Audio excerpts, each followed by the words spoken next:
ko ngasai mama gitu mute tok deb ko off on tor ji ya deb ma gi kaino ji da ma khi da adugi aina amuk nongna changa abani ado handak yabra yadabra ongtang yengje kaino torga di ado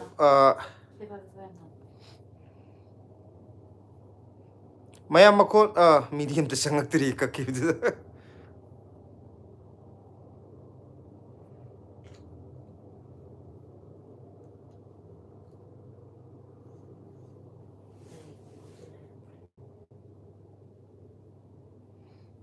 chida la blessy nong si na lui gi bai ni ko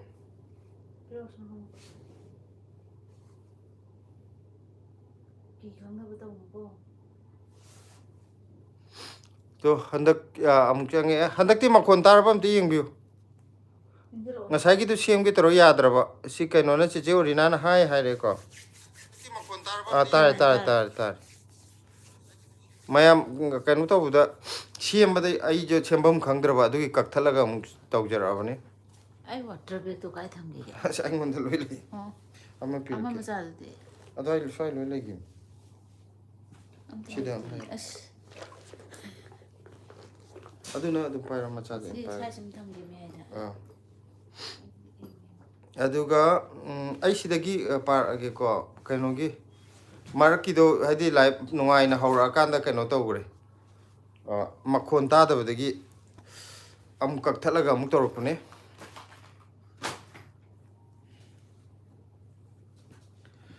iya sahana ko tamo garden amta yengjege garden je kano tawrke hayeng ulage ko haidi hojikti nungdang oirabnina hayeng ai update tawjarke garden ge ado hojikse potse anoba thaba matam oibagi kaino di tawebo ko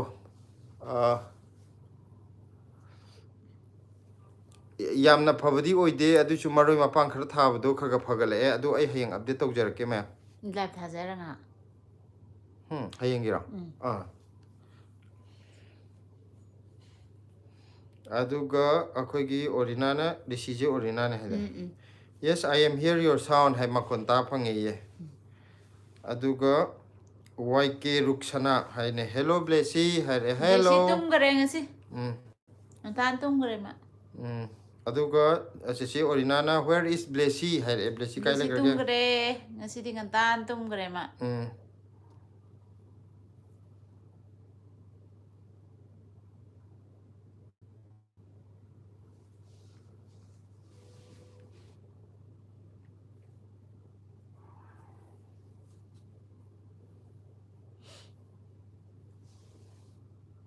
hojikandi ko mi je aphau yam sanari ko angang macha macha je aphau heta sajale khoi da leibisi khoi da leiba angang je heta aphau sajale khoi da nangon dei saraktra sakari saroi doino aphau loi sanare hojik akhoi de leibada natte mi gi angang ju loina mayam gi sanne bira hojikkan hojiki angang ge aphau sa bai sanne bi yam le fudik tori me da ma dum sajaja no ko ju dum fudik kan YK ruksana na chak charbo hai jo english se am ko no to go oh si setting sem dri bane adugini e ho nogle aphau sar ma mi nogle hojikkan prem lata oi english lo la message thare hojala ira ba english da they are going to be angry hare prem lata na nei re ji mo sila nungthil tum hobro hai re adura english ne ire je akhoi da kan batok chala ko ni ko nungdin je tum mo ya de ne ang hang le uira ne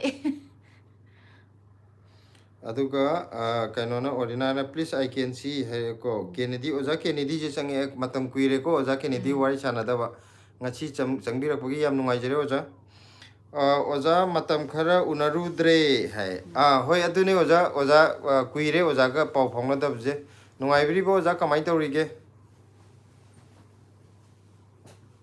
prem lata na ui baga yaroi ko hai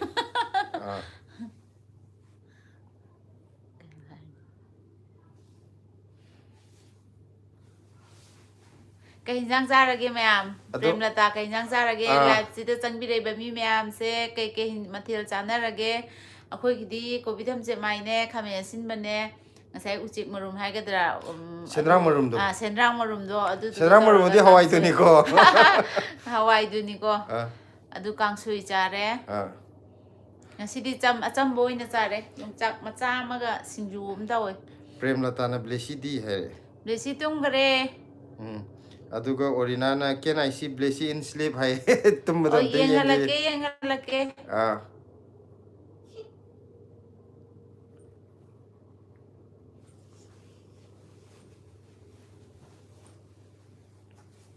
ꯑꯗꯣ ꯃꯌꯥꯝ ꯉꯁꯤꯁꯦ ꯀꯔꯤ ꯀꯔꯤ ꯌꯦꯟꯁꯥꯡ ꯆꯥꯔꯒꯦ ꯀꯥꯔꯟ ꯇꯧꯔꯛꯀꯅꯨ ꯍꯧꯖꯤꯛꯀꯥꯟꯁꯦ ꯑꯉꯥꯡꯁꯤꯡꯁꯦ ꯑꯐꯥꯎ ꯌꯥꯝ ꯁꯥꯔꯛꯑꯦꯀꯣ ꯑꯗꯨꯒꯤ ꯑꯐꯥꯎ ꯂꯣꯏ ꯁꯥꯟꯅꯔꯦ ꯍꯥꯏꯇꯥꯔꯦ ꯑꯩꯈꯣꯏꯗꯤ ꯑꯗꯨꯝ ꯇꯨꯃꯤꯟ ꯂꯩꯔꯦ ꯑꯐꯥꯎ ꯁꯥꯔꯕꯅꯤꯅ ꯑꯩꯈꯣꯏꯗ ꯑꯐꯥꯎ ꯁꯥꯖꯜꯂꯛꯑꯦ ꯃꯃꯥꯗꯁꯨ ꯑꯐꯥꯎ ꯁꯥꯖꯜꯂꯛꯑꯦ ꯃꯄꯥꯗꯁꯨ ꯑꯐꯥꯎ ꯁꯥꯖꯜꯂꯛꯑꯦ ꯑꯗꯨꯒ ꯑꯣꯔꯦꯅꯥꯅ ꯑꯥꯏ ꯏꯠ ꯆꯤꯛꯀꯟ ꯃꯥꯗꯤ ꯆꯤꯛꯀꯟ ꯆꯥꯔꯦꯌꯦ ꯑꯣ ꯑꯣꯔꯦꯅꯥꯗꯤ ꯄ꯭ꯔꯦꯃꯂꯇꯥꯗꯤ ꯔꯧ ꯊꯣꯡꯉꯦ ꯍꯥꯏꯕ꯭ꯔꯥ ꯀꯩꯅꯣꯝ ꯍꯥꯏꯔꯤꯅꯦ ꯍꯣꯏꯅꯦ ꯃꯃꯥꯡꯗ ꯏꯔꯝꯃꯤꯅꯦ ꯃꯥꯗꯤ ꯔꯧ ꯇꯥꯎꯔꯒ ꯑꯩꯗꯤ ꯊꯣꯡꯉꯦ ꯔꯧ ꯇꯥꯎꯔꯒ ꯊꯣꯡꯉꯦ ꯍꯥꯏ ꯑꯩꯈꯣꯏꯗꯤ ꯉꯥꯅꯦꯕꯨ ꯍꯥꯏꯔꯗꯤ ꯂꯣꯏꯅꯃꯛ ꯌꯥꯔꯦ ꯄꯣꯔꯣꯡꯒ ꯉꯥꯃꯨꯒꯗꯪ ꯆꯥꯏꯅꯗꯦ ꯉꯥꯍꯩꯒꯨꯝꯕꯒ ꯑꯇꯩꯗꯤ ꯂꯣꯏ ꯅꯪ ꯌꯥꯔꯦ ꯄꯣꯔꯣꯡꯒꯥꯏꯗꯨꯗꯤ ꯑꯇꯥꯡꯕ ꯉꯥꯅꯤ ꯃꯌꯥꯝꯅ ꯌꯥꯝ ꯚꯦꯂꯨ ꯂꯩꯕ ꯅꯠꯇꯦꯗ ꯑꯗꯣ ꯑꯩꯅ ꯆꯥꯕ ꯇꯟꯕꯅꯤꯅ ꯆꯥꯅꯤꯡꯗꯦ ꯍꯥꯏꯕ ꯑꯗꯣ ꯀꯩꯅꯣꯗꯤ ꯑꯩꯗꯤ ꯀꯔꯤꯑꯕ ꯇꯥꯡꯉꯁꯨ ꯀꯩꯅꯣ ꯑꯗꯨꯝ ꯁꯔꯦꯡꯗꯤ ꯌꯥꯝ ꯆꯥꯅꯤꯡꯗꯦ ꯁꯔꯦꯡꯁꯦ ꯌꯥꯝ ꯆꯥꯅꯤꯡꯉꯦ ꯁꯔꯦꯡꯁꯦ ꯑꯩꯅ ꯊꯣꯡꯉꯒ ꯆꯥꯅꯤꯡꯗꯦ ꯃꯤ ꯑꯇꯣꯞꯄꯅ ꯊꯣꯡꯉꯒꯁꯨ ꯆꯥꯅꯤꯡꯗꯦ ꯀꯩꯅꯣꯅ ꯕꯥꯃꯣꯟꯒꯤ ꯕꯥꯃꯣꯟꯅ ꯊꯣꯡꯉꯒ ꯑꯗꯨꯏ ꯈꯨꯍꯥꯎꯗꯣ ꯌꯥꯝ ꯆꯥꯅꯤꯡꯉꯦ ꯑꯗꯨꯃꯗꯤ ꯑꯗꯨꯒ ꯑꯩꯈꯣꯏ ꯑꯣꯖꯥ ꯀꯦꯅꯦꯗꯤꯅ ꯑꯣꯖꯥ ꯅꯨꯡꯉꯥꯏꯖꯔꯤꯌꯦ ꯑꯆꯝꯕ ꯆꯥꯔꯦ ꯍꯥꯏ ꯑꯩꯈꯣꯏꯒ ꯃꯥꯟꯅꯔꯦ ꯑꯩꯈꯣꯏꯁꯨ ꯑꯗꯨꯗꯤꯀꯣ ꯉꯁꯤ ꯑꯆꯝꯕ ꯆꯥꯏ ꯑꯩꯈꯣꯏꯁꯨ ꯀꯥꯡꯁꯣꯏ ꯍꯥꯏꯇꯥꯔꯦ ꯉꯁꯤ ꯑꯩꯈꯣꯏꯅ ꯊꯣꯡꯕꯁꯤꯗ ꯊꯥꯎ ꯑꯃꯠꯇ ꯍꯦꯛ ꯌꯥꯎꯗ꯭ꯔꯦ ꯑꯗꯨꯒ ꯂꯛꯁꯃꯤ ꯋꯥꯏꯈꯣꯝꯅ ꯑꯩ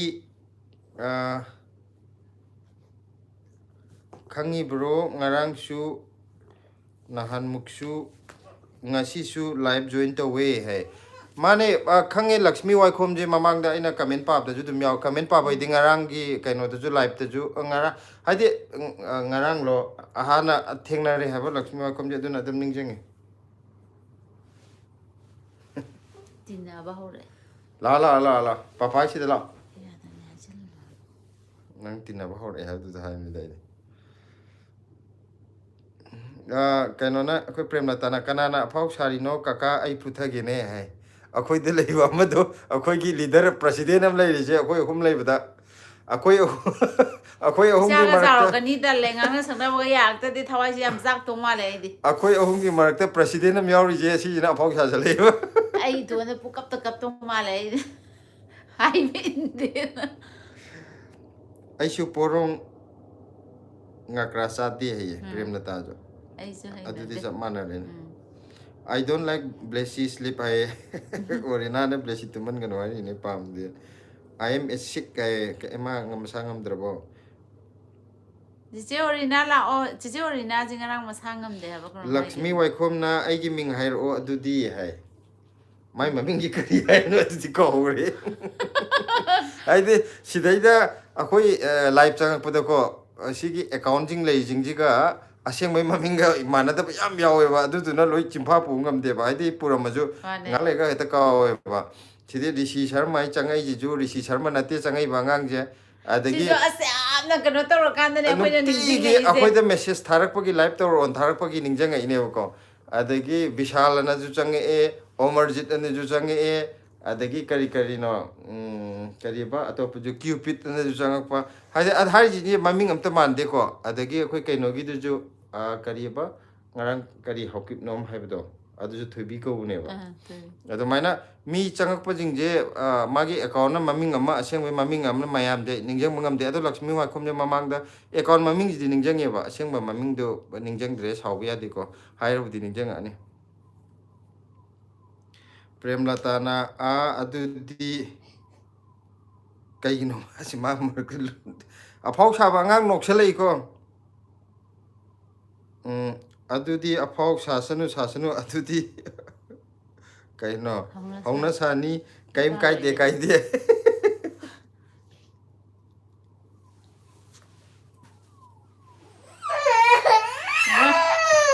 ꯅꯪꯅ ꯅꯠꯇ꯭ꯔꯥꯁꯦ ꯑꯩ ꯀꯩꯗꯧꯔꯒꯦ ꯅꯪꯅ ꯅꯠꯇ꯭ꯔꯥ ꯃꯃꯥꯅꯅꯦ ꯅꯪꯅ ꯑꯉꯥꯡ ꯈꯟꯅꯍꯧꯔꯤ ꯅꯠꯇ꯭ꯔꯥ ꯌꯥ ꯂꯥꯎ ꯃꯃꯥ ꯄꯝꯒꯦ ꯑꯩꯅ ꯄꯝꯒꯦ ꯍꯥꯏꯕꯗ ꯅꯪꯅ ꯌꯥꯗ꯭ꯔꯤ ꯅꯠꯇ꯭ꯔꯥ mi mèo này ꯂꯥꯎ ꯂꯥꯎ ꯂꯥꯎ ꯂꯥꯎ ꯅꯪ ꯆꯤꯡꯖꯜꯂꯣ ꯑꯩꯅ ꯑꯉꯥꯡꯗ ꯀꯧꯁꯜꯂꯒꯦ ꯍꯥꯏꯕꯗꯅ ꯃꯥꯅ ꯍꯧꯔꯨꯅꯨ ꯍꯥꯏꯔꯒ ꯑꯗꯨꯒ ꯑꯩꯅꯅꯦ mana sini ꯅꯪꯁꯨ ꯈꯗ꯭ꯔꯛ ꯑꯃ ꯌꯥꯎꯔꯤꯌꯦ ꯑꯉꯥꯡ ꯀꯧꯁꯟꯕꯤꯔꯣ ai pom dia mau dapat malu ꯁꯦ ꯑꯗꯨ ꯂꯥꯏꯐꯇ ꯋꯥꯔꯤ ꯁꯥꯟꯅꯔꯁꯦ tuh undangnya undangnya tak kan ꯃꯤ ꯂꯥꯏꯐ ꯇꯧꯔꯀꯥꯟꯗ ꯌꯥꯔꯦ ꯃꯃꯥꯅ ꯀꯧꯁꯜꯂꯗꯤ ꯃꯃꯥ ꯁꯛꯊꯤꯕꯤꯁꯤꯅ ꯍꯥꯎ ꯃꯃꯥꯁꯦ ꯃꯃꯥꯅ ꯄꯄꯥꯒ ꯊꯣꯏꯊꯣꯏꯒꯗꯤ ꯌꯥꯅꯩꯌꯦ ꯃꯃꯥ ꯁꯛꯊꯤꯕꯤꯁꯤꯅ ꯑꯩꯈꯣꯏꯗ ꯈꯠꯅꯕ ꯍꯧꯖꯤꯜꯂꯛꯑꯦ 너희 네가 살게 하냐 이게 ꯃꯃꯥ ꯁꯛꯊꯤꯕꯤ ꯅꯪꯅ ꯑꯉꯥꯡꯗ ꯀꯩꯒꯤ ꯑꯐꯥꯎ ꯁꯥꯟꯅꯩꯅꯣ ꯄꯄꯥ ꯇꯧꯔꯤꯔꯣ 야래세 아시대기 까리노 아자봄 놓트로세 마기 미 라이브 tàu mi nổi 또 마야암나 까이도르게 항해네 dạ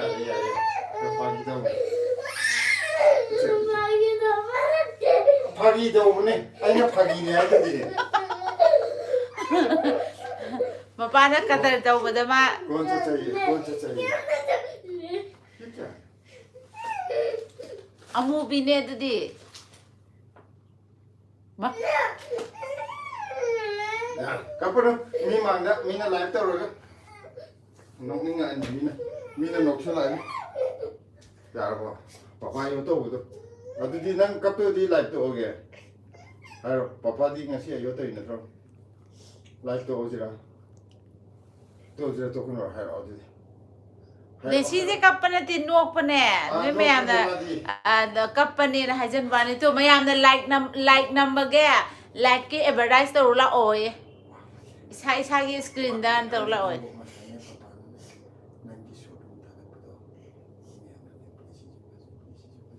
마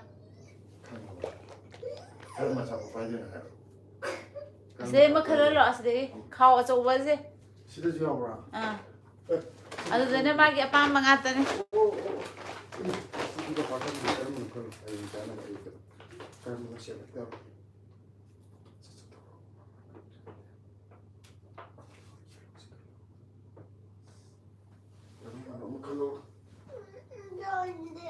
어디지 탐구를 가인 자지라든가 되는 게 좀 들어 ngasi charoi pukna ni ngai ji 마야 very good way 마디 mama jina mama ba ngau jina angang ge chapo bijau ka yenda che mama da khana ho gi se ba mayam blessy change ko maram mokpi yeng nu si ko ni yeng maning no ni yeng halo a nasi de blessy ki maning wen yeng o maya se live to ro ka pa honu de se live to ro ka pa honu de se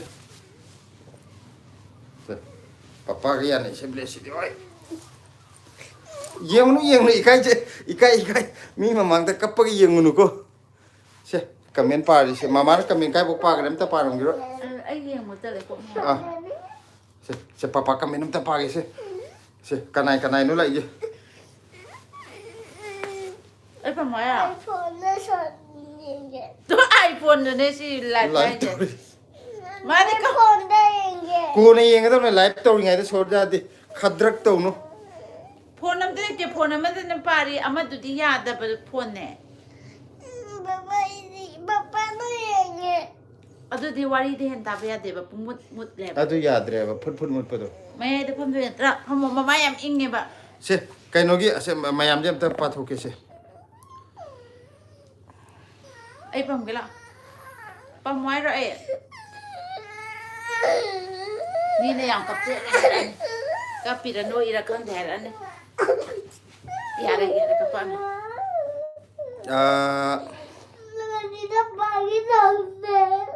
kaya tahu ne pagi ni ma pagi ada nih aku na pagi ni hai ka nang tahu draba ai ra ai chau dia da hagi ki chau ni sina 아이도 야, 파기기 같다네. 낭주 파기기 까피네. 난 그래도 왜 안강도 사올리노 하? 아빠다. 아, 난데 샤워이나 파기기. 난 안강도 사올리 까이기노? 파기네. 아가는 파기네 하라가. 세 카나르지 세 마마가 마 파기니야 돼. 가만히 또 위트 돼. 가만히 또 우라 시즌하러 하나보다 디나보지 가만히 더 보라. 디나보디 가만히 디나봐. 티기 아이고나 보라. 말아이 부터 이렇게 시다 먹고. 그래도 혼내 티기. 시다 호나 왜? 제가 야래세 마얌 라이브 때 빠지세. 제 가면 아요 그래 가면 amta pathokse se. 낭기 시기세 만나. 오자 케네디나 오자 혹지칼치 안강 얌나 나나버네 해 마네 오자 잉버기 거. 스트로베리 얘기야. 낭 바로 dum냐. 혹지 잉버지 주메 오자 안강 사얌 감다 마tamne. 낭 녹토키브라. 두고 라이 호거리 가 주암 taw. 오 나마 떤 거이바. 아 kainogi lamhenjanu purak chani da ong chuchange economy do. account Purakani ayna ti mi maming ne. mi maming je asumai na Tabro haire ko aduga rishi sharma orina ko I have a fever and cold kaka lok lai hok to ri ari ye kaino je chiche orina je mang na han chiche orina je chiche orina je chiche rona na ba thuna pharo kuina na ba yade na radi nungai te ko aduna na ba yam thuna pharo mi ne Renu Priya Singhana hai haire ko hello Renu Priya senene prem latana blessy kap kano nungai te maram mokpini hai kap phare thoi thoi di maram yam mokpani thune ta phai ma de auga Lakshmi Waikhom na manga leibido ado ID class 5 ne blessy di kaya karage sahi di kaya surage ID 11 ne hai blessy na sahi manga sure ko ado mana nursery kai ba handa kg ka doine manga leibi ko we hai ba ngasagi Lakshmi gi da manga leibi hebra aduga blessy se yam kapkan bro blessy je yam di kapkan de ado ngasai akhoi ga blessy ga sum phagi tongna bada ma kano ka saw bi baine aduga premlata na kari gi no kapi se hai chapo pai ra gya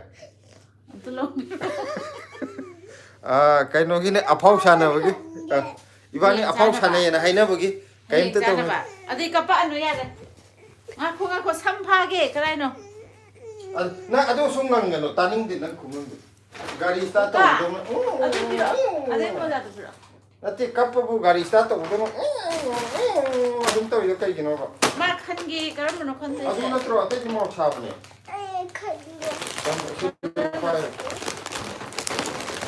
kula ko dum loi khalo se ogi cha to gina te de ma si kaina si chocolate ne sana kusala yare ko adu yengo yare ko se mayam kamen am ta patho ki se kamen ayo gure se lulu ju sang blessy kape kari noi ta ba leige hai blessy ga ako papa ga aphau sana bai ne papa na jo aphau sajan ba blessy na jo aphau sajan ba du ki sauri ba ada mama jo aphau sajalai ba mara ki da yaude ma ai ne have ma pa na ingon da have da blessy na ha je hai du dia papa na ne ai ji tai na bong gi tai ta ado ai di angang je kokshen bi ra ge have da nang kokshen nu le je no hai na tro masi mantra ni pro mà nãy sao không em rút khờ tu blessy cái chocolate mẹ em chưa ngon gì em chưa yawe tu mẹ mỗi đứa xuống mà bi cái gì ra aduga orina na what happened blessy why are you crying hai ko lulu na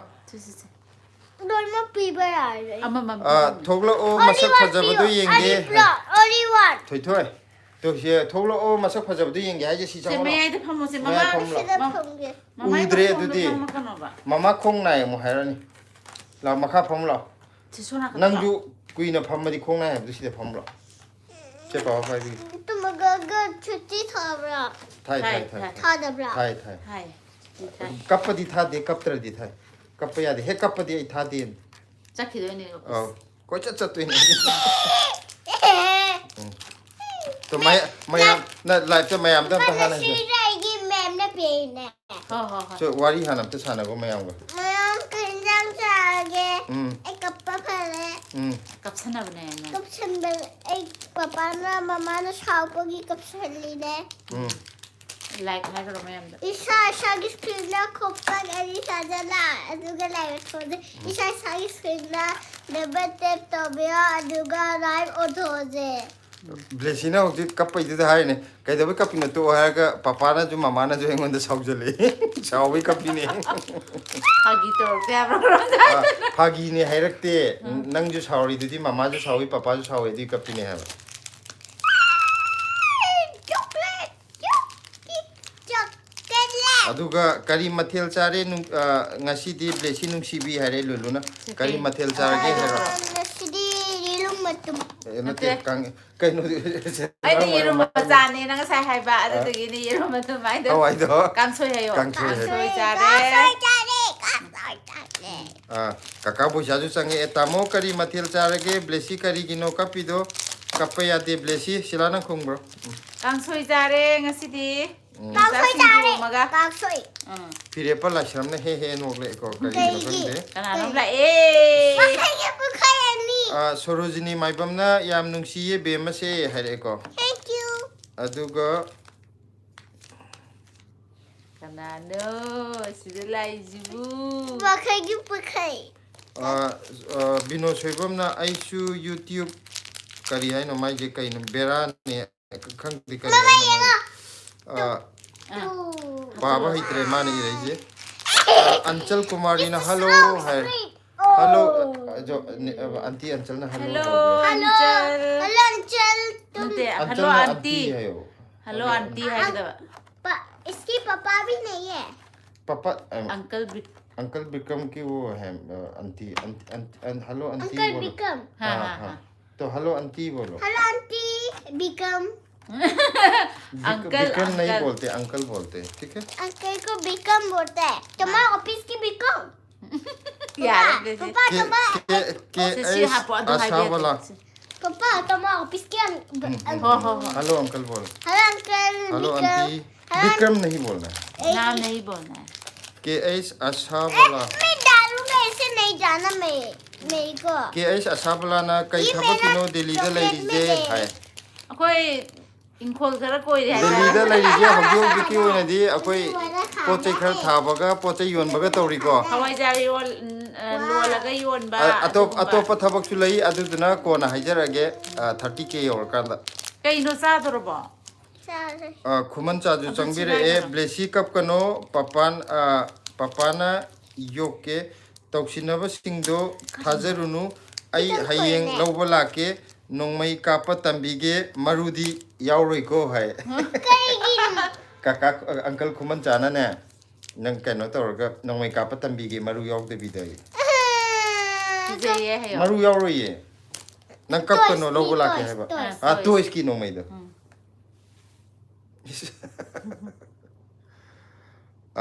Ma. auntie कनो Anchal माले na Blessy. बुट माले बुट बुट मान दे. कनो माले. से aunty अंचल ने क्या बोल रहा है कैसे हो आप लोग है ठीक हो ठीक हो. आप कैसे हैं आप लोग भी आज कैसे तो हो? हमारा मेरा भी तबीयत ठीक नहीं है ब्लेसी का भी ठीक नहीं है मम्मी का थोड़ा ठीक है मतलब ब्लेसी का मम्मी का थोड़ा ठीक है मैं तो कल तो मेरी ठीक पुक जाए ना वो फटे बा पापा वही तो बोल रहे हैं तबीयत खराब है पेट में दर्द है ब्लेसी का भी पापा का भी हाँ ऋषि ओरिना ना ओके थैंक यू काका है को काका वखल की पुकई ना थोई थोई करी इंसान चारगे है कहीं चला गए. ना सीधी काउ सोई जा रहे कका दी गई मथुता मुझे अदम हायो उरी अदम हायो मका काना उरी बने. कायदा चले बनो ले ये बा. मथुता चुखे कर दो हो मथंग मेसेज लापोई ने बा. हाय रो कका दी कहीं मथेल जा रगे. काका के बठन जागे aduga mathangdana sangripam changbire ms comment yaudre ko irakre aduga kaka boisana angang na kapase themba yamna wabne hai कोई ब्लेसी दी थेंबा याम थुना याइदा. मा खदरक अमे यावगिन. kira na hai blessy hai re I am Johnny. Che. Kainona nene prem natana kaino haire blessy chak charabo hange. Blessy tholak labane live se mapung phare dana blessy already live no aire je mapung phare hai je. Sangrepam Bimola leimana kaphan ganu nungai ti angang do hairi. Aduga akoigi kaka wakhal ki pukaina thoi nungsibi karigino kapaya de masak yam phajaraga hai kaptre hai gro kaka da. Tang phagi tawbane hayo. Kaka di kangsui chai hai. Kaka khoga Adu mana hai gro. Akoigi sabarare. Aduga sesi Orina tomorrow is my birthday hai ko. Sesi Orina happy birthday in advance oina hai ge ko. Happy birthday no. Hai sesi Orina gi happy birthday ne ha. Cake katoya. Adu di sesi da. Cake katoya. Lakshmi Waikom na full support hai. Thank you Lakshmi. Ngasai to manga lebi hai bra. Manga lebi. Aduga Rishi Sharmana don't eat chocolate in night you are also sick like me hai. Nungdang da chocolate cha ganu natra di ai dong na nani hai je sesi na. Harder San Sharma to Sandire hi blessy hai. Hi blessy hai je hello hai gro. Hello uncle. Baba white blue ba. Ya de lok to ko hum de. Se uncle Khuman cha gi ju se blessy nang se yam sathi ko achapot uraga sauba kappa hekta pai ko. Adumai tawradi ai amuk kapani nang themba ngamgadra blessy hai. Madi kap ke kap thorani na aduga sojinge. Dagi nareng khalo ne kainom so eng khalo sojinge na torani madi. Hida kapai na bor. Adumai cha no kapam je short je ya. Tu je mi ne tu je harani. Nene prem latana kaka ki thabak kari tauge haibudu ngai bada wantha dore ko last thabam ta tor moi de. Wow. Aduga Lakshmi Waikom haimne nene se kaida nongma ukre yairi pokta lakrabo haire. Yairi pokta lakti lakre. Akoi Lakshmi Waikom kariba mangal lebi haimna kariba kiom zabada yok salakpane. Mai mami do mangal lebi je yairi poklam dei ro. Yairi pokta lakraba haije yairi pokta mala. Adi Lakshmi Waikom mane iri je account mami. Sunithana hi my name Amia hi. Hello Sunitha. Hello Sunita. SK Mehraj Balo acho.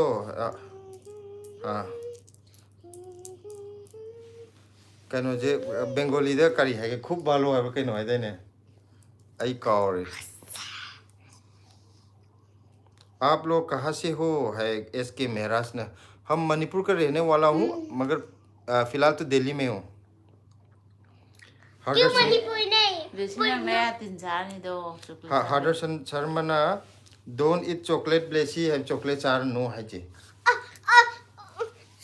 only one coin only one khoi ne Hayengi char roi hai gro. hayengi char ro ge and hai gro wakay bu ko yan Maya de lok thokono hai ba.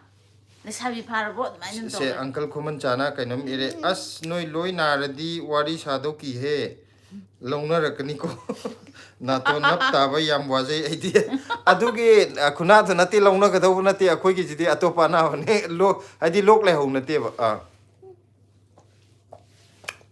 Na bu na de am te nungai te ko. Cracker Laisram hai romai ja Cracker Laisram Asi lok tho. aigi ming dodoi kaisam kawe aigi birthday hayeng ne kainogi dodoi kaisam gi jo birthday hayeng ne ye chamanaye ado chori na ye chichi orina ga samana re ado advance oina happy birthday dodoi happy birthday dodoi aduga Phone di yeng opa pati yeng. Premila Thiam na blessy kari class tamage hare Blessy nang kai class ta mage. class kya karage nursery da kaka gi wakhal gi pukaina thoi kaka off lairage ko tamo itai ma nana off laijarage good night Good night, Prem. good night Sisi Orina na yes cutting cake blessy tomorrow hayang cake kakani yes Sisi Orina ge. Happy birthday Sisi hai gro. Morning da katte ra. Adu ti Sisi na hai jara ni. Akoi Premlata gi kihom sabado kakaga saba satli ro hai. Kaka di kiwom kano da kiwom jai ka kangong moi da. Madi pakhang gi punji kan thora ne direct hanu baron. Akoi di kihom saba chatpada masak phajab nupi pura chatli da ati. Madi ne Diwali New Year da kari gift pi ge jo am da khangdam ne. Magi pakhang gi punji ja nokninge. Aina Diwali da nogi hingon da thana ma po chai maru mang pi de. Nang chakim pom chani na hawai jar ge piri mi am de. Yam pi mandra. Kain khangdam ne madi Diwali New Year da gift pi nei pra adu pi nei ga je kain khangdam ne. Ajel ni mo hingon da puang hange nuai te na ina maru mang thana ma loi piri ni mo da. Khangga da bam na akoi ngon koi bam lai te yung nga ta ne oi.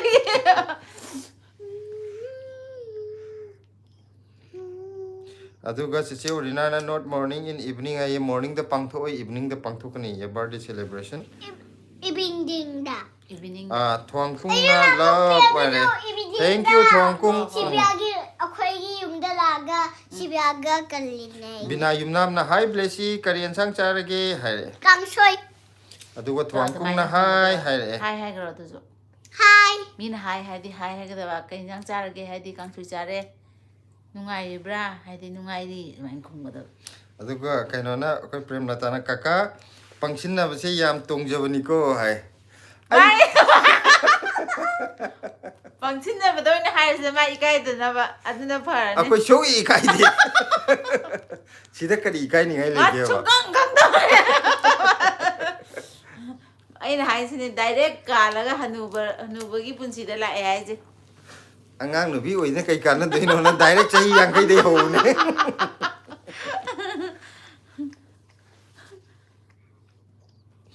Duga Luluna live tongna isieda phagi tawdo yam nungai noksu yam noi ai di.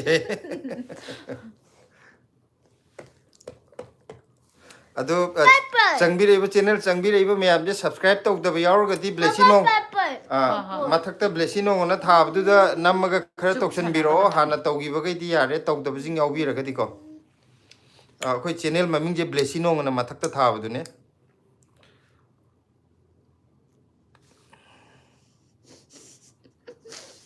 kai na mo idu Mesinang no namit am ta ude. Hayeng chawradi kaino gari ga thori ngai da no anja phote gari tu da na no ko do isin gi da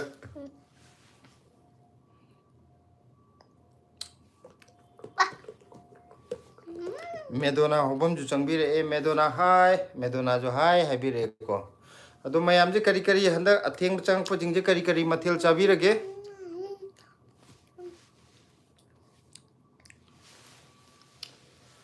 Yumdadi ingmaje kitang farabra hawjikse Delhi dadi handri ni ingmaje ko Enya je. Aidi faradra khan bane pak hande Nene Premlata na hawbro blessy nang chai to hele Roma. nang hujik chari to hawbra Kay na zai do. Jam. As na khut to am to tai to na ya da lu chang ro ya da na. Lu chang ro da mai pa sa hong na di da sa bi ma ga. nang Ha he be ne. ya yare thoi thoi option na Hey di how be am da ro he.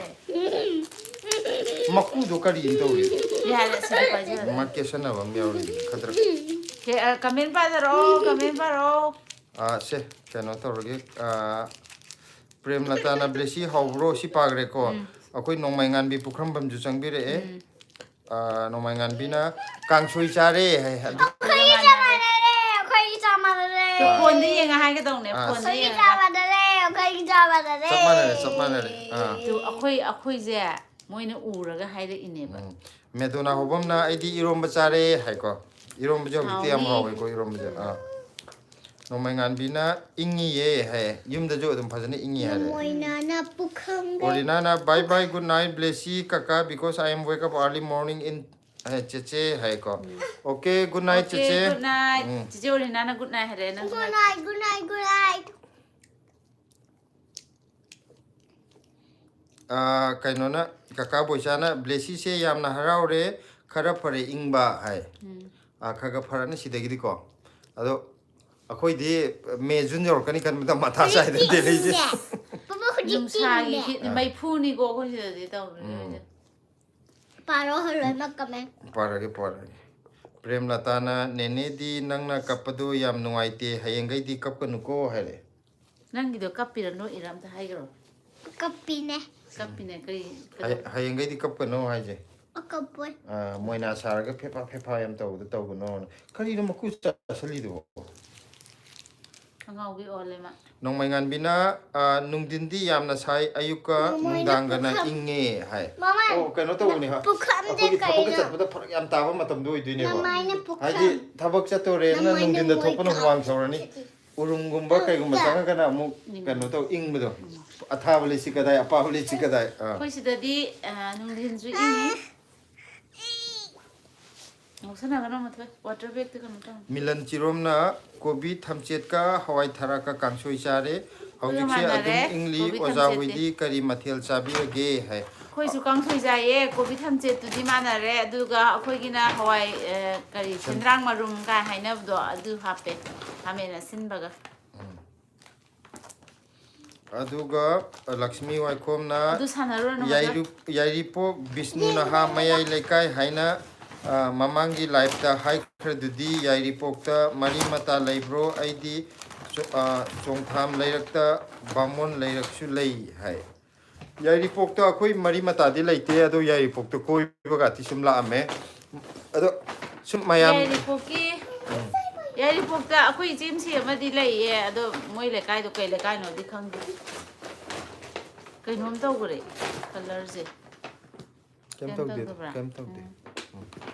Luluna isega tamoga di Manipur da karam kanda thok toino blessy se yam unaninge hai koi mamang da jo haijagre thokpagi hojik date fix ti tawde ado kari gumba thokdo di mayam da jo hana haijarake update tawjarake akoi mayam unana ba segairani loima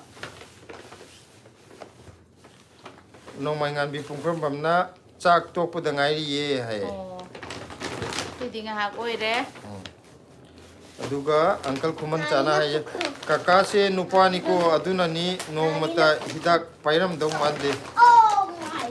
Mama, this is turn sila se nupa warak pa heram dong mali aduna ni blessina nungaina sanari do natradi yung auraga angam phuba yam thengna kre noksi ko ai ai wari im ni rake ai je hadi you je am pam ja de ko nu pa na you ta ko je ai yo ina ade da khoi ka se khitang di thak le rame ba ko ada mai khu thak tu ba da ai no ina lan jal le ba wari je hadi yen gumba nga yen gumba thong ko tan da de ka ai no ina thao kai na hai du mai na hai ba ai mangi ya pam ja da bane ba ai se ai mangi je mana mangan ni ko ata im dan nate ada mai khu thak da dum pithak ning ba do adu wokte yam ki na glass ka se khutni apai ne adu man thao ga permission phang kan da nei thai permission ga phang dradi thak ba ngam jan te da ada hajik ti sung thak thak kidre hauji ki re ba nong ma dhamka tawraga ki halak ko gi thak kidre idea. desi moza to tong jalo ma na jik pi bu do asa po se loin ma kai ni su chai milan chirom na blessy gi lap te ho thoi nangi lap se ma su phajatra purple ka white ke uncle na pire je makhan mayam su ri ai de hajik moza pi bu do moza do tong jalo aduga Muhammad Ijaur Rahman hi how hi Muhammad adu dis mai na yu ko tabra Iko mene ama aduga kaino luluna iche the great and the pagi na mo ta pa to sine ba. Hoi, Daga bashada pa. haptelo ai su kai de da thap ko za ba se thak da ni za da ne do ꯀꯥ ꯍꯦꯟꯗ꯭ꯔ ꯂꯣꯏꯔꯦ Bina yung nam na sila very good na mana sa tamsa pire. Mo'y ki kanggo na hen gito ri yam se group pun ngare. Ako'y ki kuman chana kaka amuktang hana pabiro yam nokninge please hai ra. Kaka amuk hana pabiro yam nokninge hai ba. Mai nga sa gidro.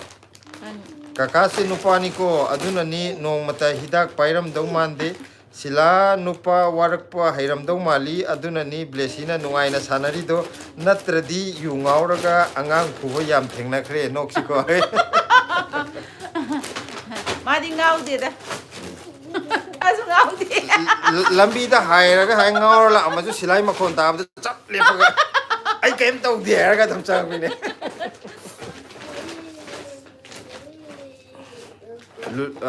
kaino ki mathang gi jana khoi Muhammad Ijauna chak charabo kaka hai chak chare khoi ngasi kangsoi chare khoi kaino di Muhammad Ijaudi kari mathel chabi rage ngasi je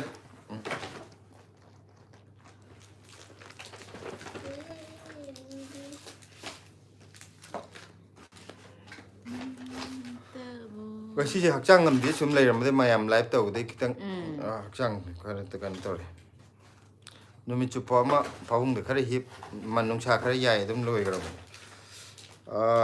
discomfort su changbire e kaka hoina live thabada edik chuba aina live yengbada edik chuba hai mana reko adidi edik amom di yawnari discomfort kari mathel char ge ngasi je discomfort se kai lang degi no kakching degi si mandi ai ning jang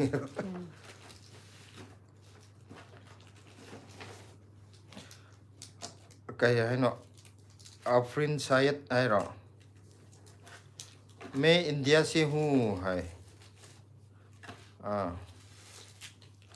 discomfort na yongchak iromba hai yongchak iromba chathare matam gi chin injang ni khwai digi haw bai tare ningtham thagi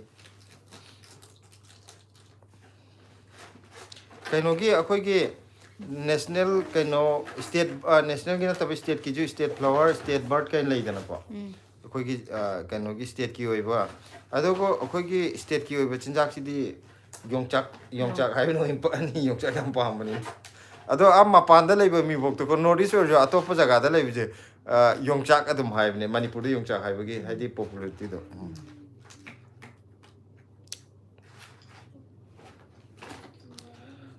kainona Muhammad Ijauna madi yen thong ba chai hai re jang yam hauna cha thare discomfort na kaka hai re makhadi ibiraktre ko aduga thawai gi thawai is maming yam phajai da chak charabro tamo inama kari mathel charage ngasibo amuk thengnare ngasi amuk hai Kai no. Kare. Na de ye amot par lei ba ki na ko Sare. very good Kangsoi thonge. Thawai di ke hinjang charage. akoi khuman chana kaka pension thoaga lila yausira kaka di yam hai do male As madi khongjom par ju sakani do. Adagi kari pala ju tongni do madi pala ju tongni haben. Yam pakani monda. discomfort na preparation horiko kaka hoigi thengnana ba mai paktra di ikai hai kari gi mai pa oi doino soidana thengnarani prem latana sila kaka gi makok to un pakpa male hai Kai no. kaino ne sidai da yam inge bako ing badu dai ngasai ngak tang mapan thoba adu da ne kaino tawri mo un da salai je kok si cho chon thoba adu gi ne Moi sigi unji di amu putagra di bu phakto ku suya ya de. unji thom gani Un dom doin.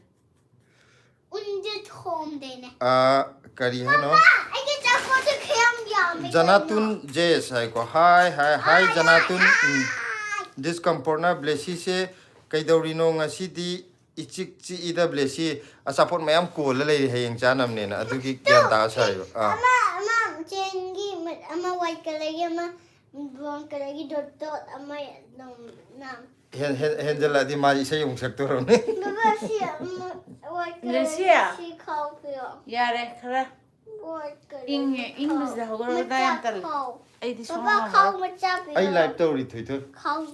Khau ma cha ya di. ka acho bodo thamnan garo da Ah. Sambil Si pai bi aba pai ro mi na tam den gre ja jo. nang thamu do Asi tham ju cho. nang A thamu da gi ma pa ni tul lo ro tul thar ga tham ro. ni sino. Si ya di. Ni. desi Thoi thoi nang disturb yam to. mama ko itno ai do to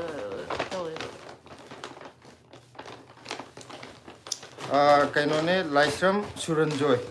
Laisram Suranjoy na blessy makha da mapa thammo yare. karamba profession da lai bige hai. du makha Ai je hogji hogji ki khoina mayam ki kaino da di khoi pot jon baga pot chai khara manam sing tha baga oina leire ko atopa profession da di khoi mayam ga haina gi be matungina 30k yoraga haidok charage. mayam waro bi ba de ko adu mok tangai bi ro. Baba. Ha. Si dah je kaya thamu ina sida. ma to to holo ga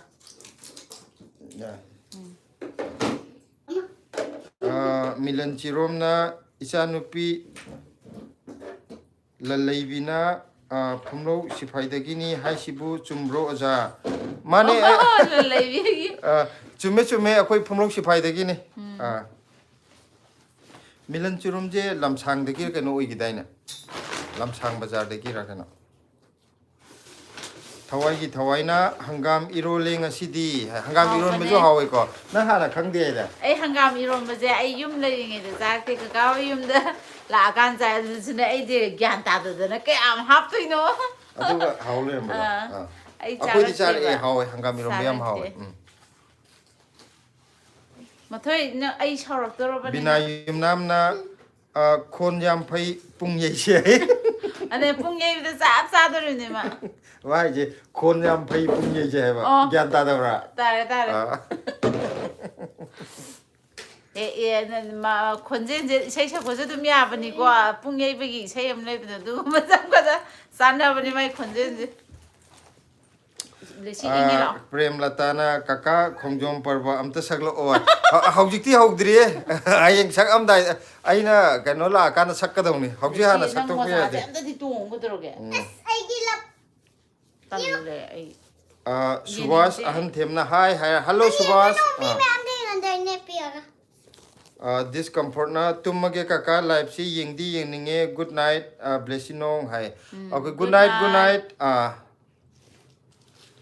Darshan thongam na hi ko hi Darshan Sami iskariano Sami rung hai ko aduga Darshan thongam na kailamdagi no hai akoi je akoi gi yumdi phumlok sifai dagi ne aduga akoi na hojik Delhi da lai jabane live thazar ijina Delhi dagi thazar kone amta hayo dana kon to Mama. kon subscribe to with Bukan ngerti. ado akoi hujik live ta changbi rai ji da akoi gi channel subscribe to video ba yaur di blessy nong na mathak ta tha do ado akoi channel gi maming ne adu da changa ga subscribe to sin biramo Laisram Suranjoy na okay hai ko Samiruk na blessy yam nungsi ko hai lapsu me am pire blessy yam nungsi hai re Thank you, love, ma'am. You have to go in is Six time. sis ka tangire Ten. maje hanadi ama ani ge pire silap me am pire thank you hojik ti ma karami ho chaw May ho pirap ko re do. karami ho chaw ho re ma Sergeant ning thojam na blessy kappa farabo hai re kappa faraba hai re Yang pada ini tahu. aduga Milan Chirom na mane lamsang kaithel dagi ne hairpo adudi akoi side pareng oire ko Prem Latana lu kaka thabak to hairam daida thiba khangoi ko adu soidram ne soidravane last da thabak to rom da na koi chat la lei oiram na ai wona thiro harak so kambonde 30k kaino 30k yaudringai da ai thaba ma hana phangna bo hona hokdoine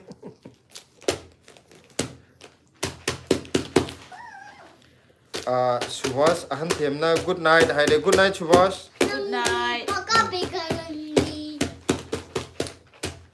ꯏꯀꯣꯅꯤ ꯃꯊꯣꯏ Thôi thôi, nang di makon na taning di.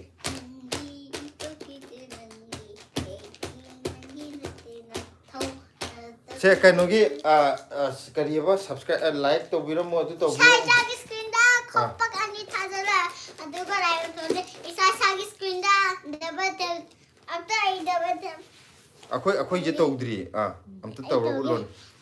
Isa sagi screen da dabe ma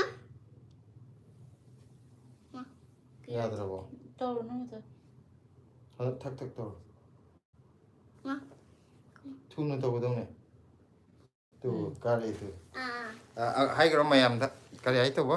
tham tholakani khoi ju tham tho khoi je phone da tham thole sai sagi screen da kare isa sagi screen da dabate to bi aduga yan thole mama Mayam channel khoi subscribe to video bi yaur gadi live chambi re jing je mathaki blessy nong tha bu da changbi ra ga subscribe to sin biramo Sarjit Ningthokjamna lamsang ira water factory ama laibado khangbra dada mafam do hai kaino ne aidi yumda pak toina thok to bagi tare hojiki mafam do khangdre kano haidi manipur thada kano to puju kuire ba ain mapan da lei je aduna factory du di ai khangdre akhoi gi kaino gi sidaida ama yawgi ba akhoi gi oja milan chirom je madi khangam mani lamsang masagi kaino da gini na lamsang kaithel lamsang bazar deni na ko ado aidi khangdre kaino da aidi yumju yam toin thokte aduga yum thador yam kuira bhai tare mapan da le khuje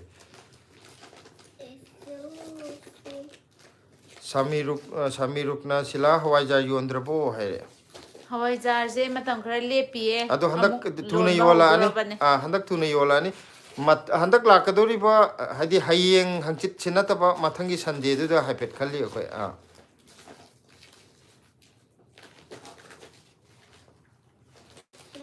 akhoi ki khuman chana ibire e silana yu thakpa thingamdradi kaka se ngasi phau khongjom parba lepam daba yai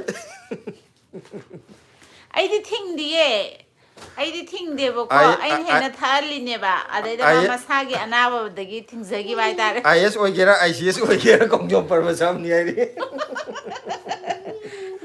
aidi thingde ai no ina lanzala haraga nang khuman jaje pahaudra ba kanam tar tahaudra ba kanam tar magi khuthak tu dai no ina lanzale ba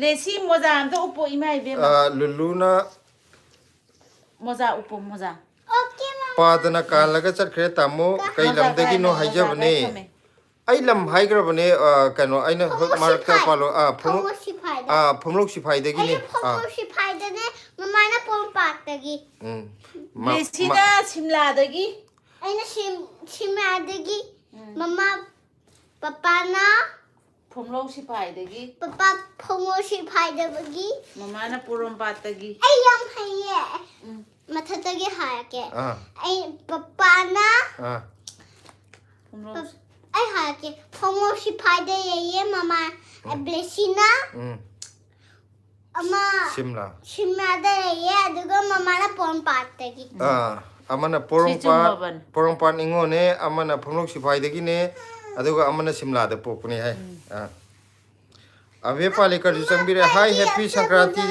to you all people have thank you and same to you hello abe milan chirom na nahan khaidi isa nupi na adum live yeng bane ngasi di aisu yaung na yeng le ngasi se isa nupi gi tara suba happy birthday tare aduna punna yeng liye hai adudi akoi nga saige di khangja hogdre ado isa nupi da akoi gi tara suba birthday oibagi akoi gi maikai da gi ju blessy family gi maikai da gi ju yai pha paujin pijari hayeng kaino gi isa nupi gi punsida yamna achauba mai pakpa ma oibo oirasanu isorna ju thogjan bibo oirasanu ko nadaba oyo nadaba sina kwai marune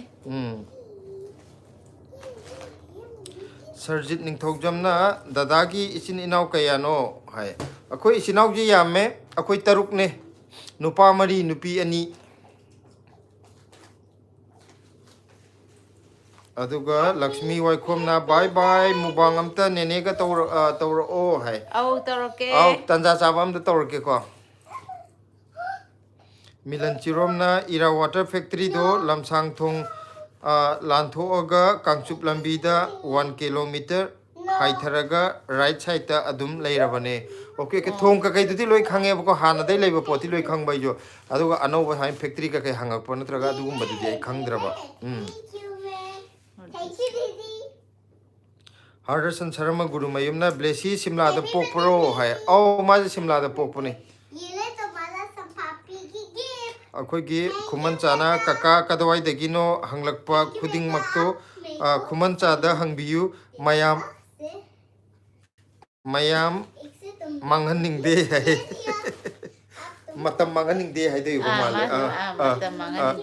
मथंग दे हाइजरगे कोई खुमन चादा ओइन हंगबिरो ना हाइजरगे One could be very birthday. One may could be birthday. अदो अखोगी लमजे फोंलो सिपाइजे मी कया जो खंगदबने कई कदाई जगह दैनो हेता हंगे फोंलो सिपाइजे करोम लेजे के हेता हंगे को अदा आइना मसी तंजा चारे मयाम दे एडवर्टाइज कर तो होरगे कोई ले काई जे ना Lo si pai je phum gam le no wan ra. Khoi je mai khang le ba. Adu ko phum ni lai phum gam ta lai ti. Ising- Khi bok lai ti moi phum lo ji gai da. इसिंग याम वाब जगह मोइ र मिरा बदुगा अबे पाले करना Sai I go to shop with my I go to shop with my family bye and take care happy Sankranti to you all okay good night Abe today I busy hai ko okay good night see you next time Happy Didi keep big. Nearly hold it. Wendy. Hello.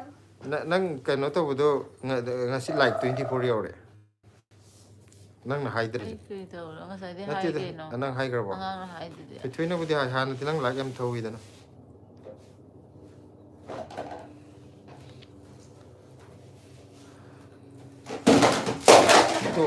to maram mokre loi hito kre Asi tau na ba ne ba nang sai de gi ngai jari se. 2 minutes wala to kumdar ro to phai kunjal so tapna kumdar adu asi loi hapsal maram Asi. na Tu min na phamung kara di tu min na lai ba gi wakka lai te. loi hapsal adu maning thammo adun Mama. Korokon.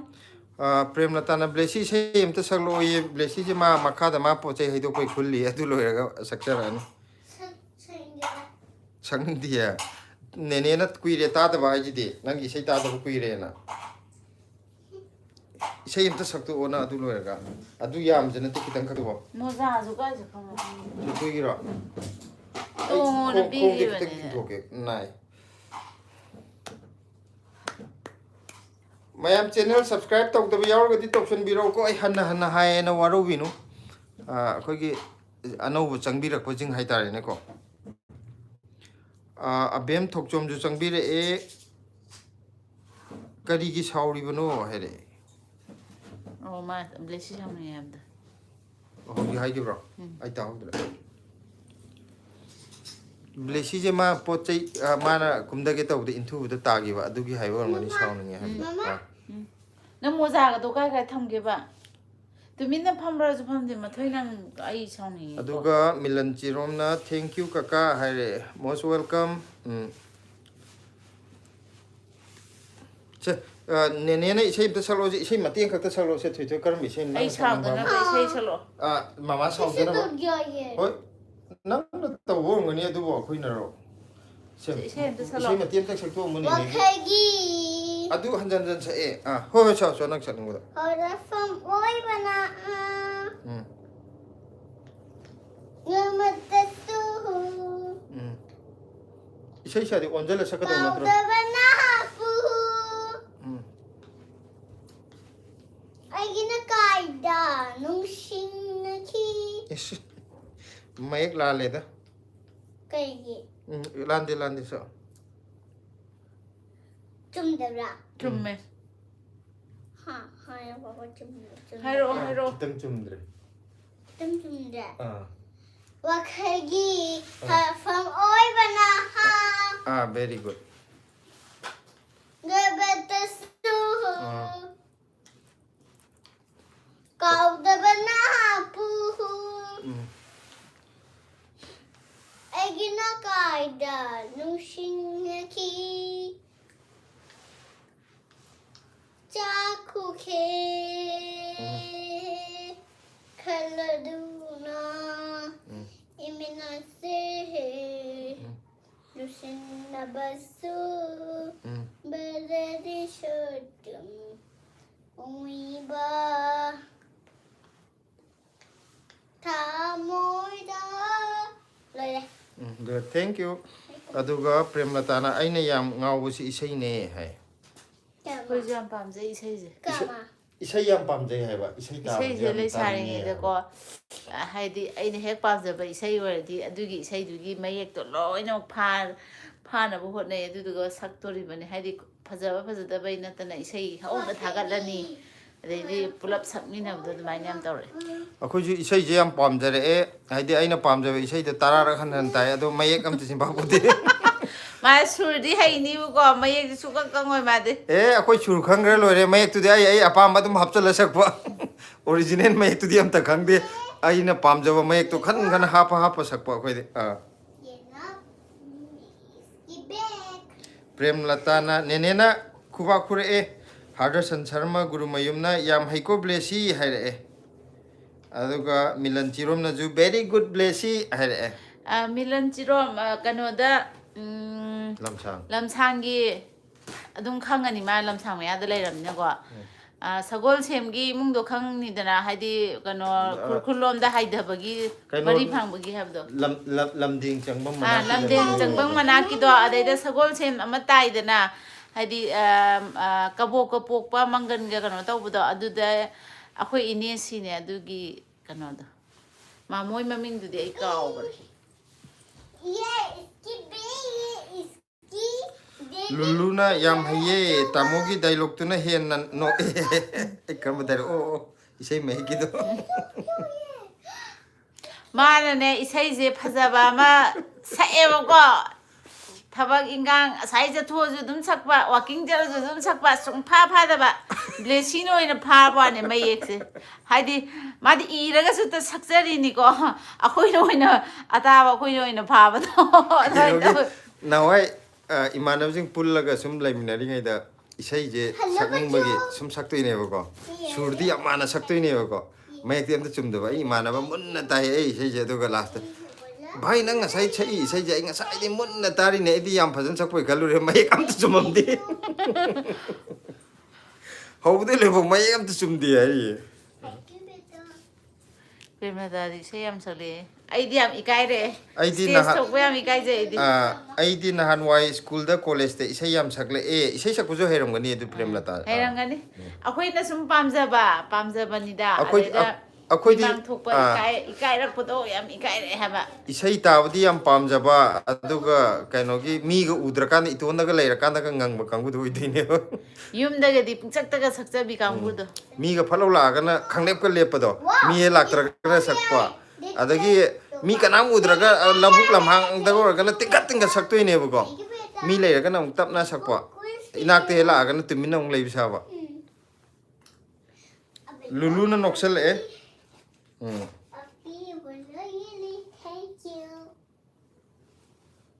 ꯑꯗꯨꯗꯤ ꯄ꯭ꯔꯦꯝꯂꯇꯥꯁꯤ ꯏꯁꯩ ꯑꯃꯇ ꯁꯛꯑꯒ recording ꯇꯧꯔ ꯊꯥꯔꯛꯄ ꯌꯥꯏꯅꯦ ꯋꯥꯆꯦꯞꯇ ꯃꯥꯅꯦ ꯊꯥꯔꯛꯑꯣ video ꯑꯣꯏꯅ ꯊꯥꯔꯛꯑꯣ ꯌꯨꯇ꯭ꯌꯨꯕꯇ ꯍꯥꯞꯇꯣꯛꯀꯦ ꯏꯁꯩ ꯑꯃꯇ ꯇꯥꯊꯣꯛꯁꯤꯅꯦ ꯄ꯭ꯔꯦꯝꯂꯇꯥꯒꯤ ꯐꯦꯁꯕꯨꯛꯇꯁꯨ ꯍꯥꯞꯇꯣꯛꯀꯦ ꯅꯪꯒꯤ ꯑꯦꯀꯥꯎꯟꯗ ꯍꯥꯞꯄ ꯏꯀꯥꯏꯔꯒꯅ ꯑꯩꯈꯣꯏ ꯑꯦꯀꯥꯎꯟꯗ ꯍꯥꯞꯇꯣꯛꯀꯦ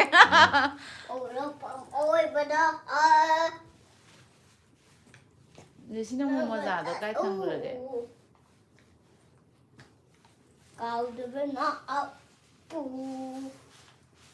ꯄ꯭ꯔꯦꯝꯂꯇꯥꯅ ꯊꯥꯔꯛꯀꯦ ꯍꯥꯏꯔꯦ ꯉꯥꯏꯔꯕꯅꯤꯀꯣ ꯏꯁꯩ ꯇꯥꯗꯣꯏꯒꯦ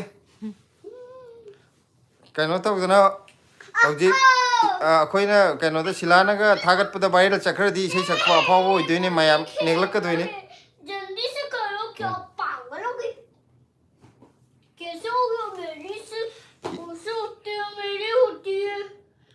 ꯑꯗꯨ ꯏꯁꯩꯁꯤꯗꯤ ꯀꯩꯅꯣ ꯇꯧꯕꯅꯤꯗ ꯌꯥꯝ ꯐꯩ ꯏꯁꯩ ꯈꯔ ꯀꯩꯅꯣ ꯇꯧꯕ ꯈꯣꯠꯄ ꯁꯛꯄ ꯌꯥꯝꯅ ꯑꯍꯩꯕ ꯑꯣꯏꯅ ꯁꯤꯟꯐꯝ ꯑꯣꯏꯅ ꯂꯩꯈꯤꯕꯗꯨꯅ ꯇꯣꯉꯥꯟꯕ ꯑꯃ ꯑꯣꯏꯈ꯭ꯔꯦ ꯅꯠꯇ꯭ꯔꯒꯁꯨ ngahak pothaba wakhal nungai ba isai sakpuje yamnadi phai ko मैं उससे हो गया मैं फिनिश हो गया Premlata na adudi talle hap kono ai na ikai bora school college ta sagle e haraga Facebook YouTube ta haibati kadabai ikai desi mama why oi sana Milan Chir kainona Hadasan Sharmana kamenam thabire Blessy gi live yenglingai da battery low oiba khanghaudre ai ngahak charge tawkige hai hoi tawbiro Milan Chirom na hoi khange imagi mapamne sagol semga seramga punna laiminabane haba amadu seram la habdi khangde seram na imagi mapamne haba seram du isai sakpi amasu leibane seram gi du da moi seram oidoine ba kabu kapuk pudo aduga inesi gi nupa ma maduna Radha Kishore Radhe jo hai ba Radhe ko ne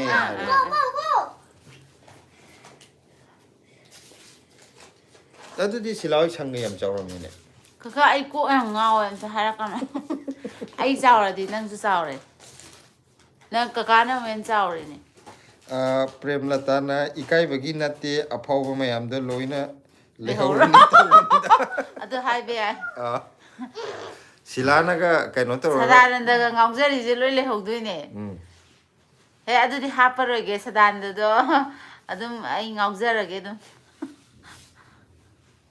Makera gadi dadiya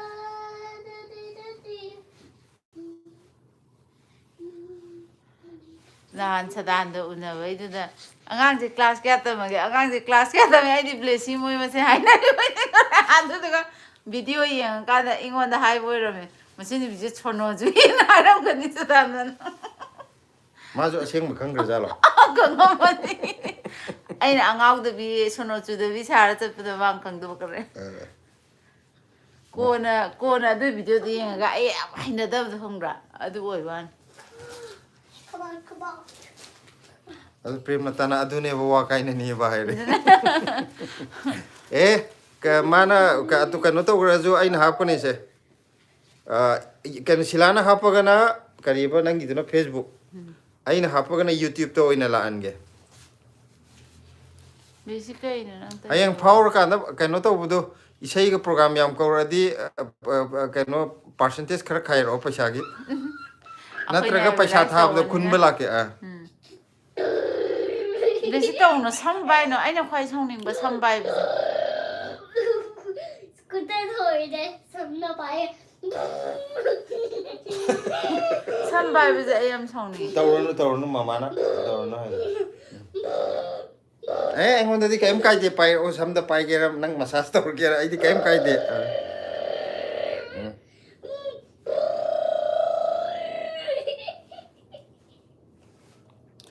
akhoi je kano nang ju khaga mayam wari sano aina lepra di chap lepe live se kano tawraga ai di ahan ba pakhang lesabi unabe mong da wa chak charbo chare ha ga nga kam khallaga kari wa ngang akhoi ga ga ga han bu na ba da ai je class 10 gi exam thab je mayam pakhatna bane mayam na sming ding chora ga hekte interview thaba jang bu mangai re mi mayam na nokhrabni gaino adugi ko ba khato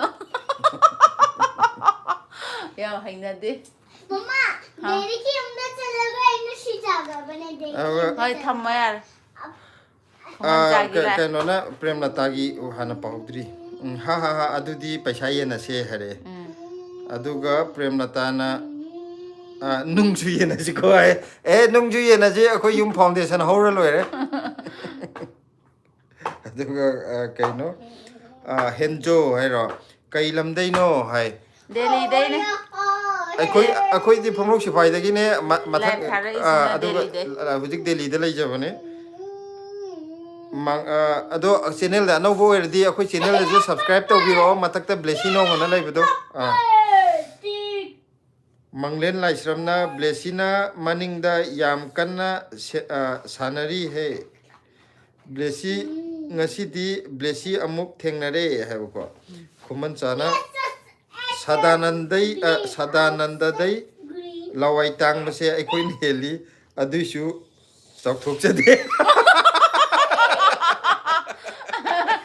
ꯁꯗꯥꯟꯗꯒꯤ ꯂꯋꯥꯏ ꯇꯥꯡꯕꯗꯨꯗꯤ ꯀꯣꯟꯅ ꯇꯥꯡꯈꯤꯕꯅꯤꯗ ꯑꯩꯈꯣꯏꯗꯤ ꯃꯥ ꯇꯥꯡꯗ꯭ꯔꯤꯉꯩꯗꯒꯤ ꯑꯗꯨꯝ ꯉꯥꯎꯔꯛꯑꯦꯗ ꯅꯠꯇꯦ ꯃꯥꯏ ꯀꯪꯈꯠꯄꯩ ꯆꯥꯡꯗꯣ ꯁꯗꯥꯟꯗꯗꯤ all rounder ꯄꯥꯝꯖꯩ ꯃꯥꯗꯤ film ꯃꯥꯗꯤ ꯏꯁꯩ ꯁꯛꯄꯗꯁꯨ ꯃꯥ ꯄꯥꯝꯖꯩ ꯑꯗꯨꯒ ꯐꯤꯂꯝ ꯁ꯭ꯇꯥꯔꯗꯁꯨ ꯃꯥꯒ ꯃꯟꯗꯥꯒ ꯄꯥꯝꯖꯩ ꯑꯇꯩ ꯄꯥꯝꯗꯦ ꯍꯥꯏꯕ ꯅꯠꯇꯕ ꯍꯦꯟꯕ ꯍꯥꯏꯕꯗꯣ ꯑꯗꯨꯗꯣ ꯑꯣꯏꯌꯦꯕ ꯃꯤꯂꯟꯆꯤꯔꯣꯝꯅ ꯏꯁꯩ ꯁꯛꯄꯤꯗꯣ ꯃꯥꯃꯒꯤ ꯃꯆꯥꯅꯨꯄꯤꯅꯤ ꯊꯣꯏꯕꯤ ꯀꯧꯋꯦ ꯍꯥꯏꯕ ꯑꯉꯥꯡꯅꯤꯗ ꯃꯣꯏꯗꯤ ꯌꯥꯏꯉꯪꯄꯣꯛꯄꯤ ꯃꯌꯥ ꯑꯌꯨꯝꯄꯣꯛꯇ ꯃꯌꯨꯝ ꯄꯥꯟꯈ꯭ꯔꯦ ꯑꯣ ꯃꯆꯥ ꯑꯅꯤ ꯁꯨꯈ꯭ꯔꯦꯌꯦ ꯅꯨꯄꯥ ꯑꯃ ꯅꯨꯄꯤ ꯑꯃ ꯑꯣ ꯍꯥꯏꯗꯤ ꯑꯩꯈꯣꯏꯅꯦ ꯁꯤ ꯂꯥꯛꯄꯗ ꯃꯣꯏꯁꯨ ꯑꯗꯨꯝ ꯌꯥꯎꯔꯛꯄꯅꯦꯕꯀꯣ ꯑꯗꯨꯗ ꯁꯨꯝ ꯈꯪꯕ ꯑꯗꯨꯒ ꯃꯦꯗꯣꯅꯥ ꯍꯧꯕꯝꯅ ꯆꯦꯆꯦꯁꯦ ꯇꯨꯝꯅꯤꯡꯕ ꯃꯥꯜꯂꯦꯌꯦ ꯃꯥꯗꯤ ꯑꯩꯁꯦ ꯇꯨꯝꯅꯤꯡꯗꯦ ꯑꯗꯣ ꯑꯩ ꯀꯣꯛ ꯅꯨꯡꯉꯥꯏꯔꯛꯇ꯭ꯔꯦ ꯃꯥꯗꯤ ꯌꯥꯍꯧꯔꯁꯨ ꯑꯁꯤꯒꯤ ꯁꯛꯇꯝꯁꯦ ꯑꯗꯨꯝ ꯑꯣꯏꯕꯅꯦ ꯅꯠꯇꯦ ꯑꯩ ꯍꯧꯖꯤꯛ ꯀꯣꯛ ꯈꯔ ꯅꯨꯡꯉꯥꯏꯇꯦꯕ ꯀꯩꯅꯣ ꯇꯧꯔꯒ 48 ꯇꯥꯔꯦ 10ꯗ ꯂꯣꯏꯁꯤꯜꯂꯁꯦ ꯍꯥ ꯍꯥꯏꯗꯤ ꯅꯍꯥꯟꯈꯩꯗꯤ ꯌꯥꯝ ꯇꯨꯝꯅꯤꯡꯉꯦ ꯑꯩ ꯎꯏꯗꯅ ꯉꯁꯤꯗꯤ ꯎꯏꯗꯦꯕ ꯑꯗꯣ ꯑꯩ ꯃꯌꯦꯛꯁꯦ ꯍꯦꯛ ꯈꯔ ꯄꯥꯁꯨ ꯄꯥꯅꯤꯡꯕ ꯑꯁꯤ ꯍꯦꯛ ꯄꯥꯔꯨꯔꯕ ꯀꯣꯛ ꯑꯗꯨꯝ ꯅꯨꯡꯉꯥꯏꯔꯔꯣꯏ अदुगा पालवी कुमारी ना लोगो पिछली बार भी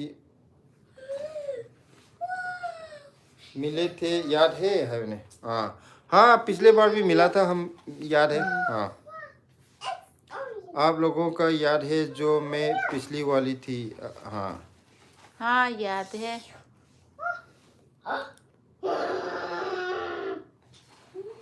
अदुगा सोराई सम्मिलन हा हा हा बेमा ममाना फुजरक्चनी तौजरुनु यामना नुंसी बेमसे हरे अदुगा पालबीना हेलो हेलो पालबी हेलो आप भूल गए क्या नहीं नहीं हम भी याद है हाँ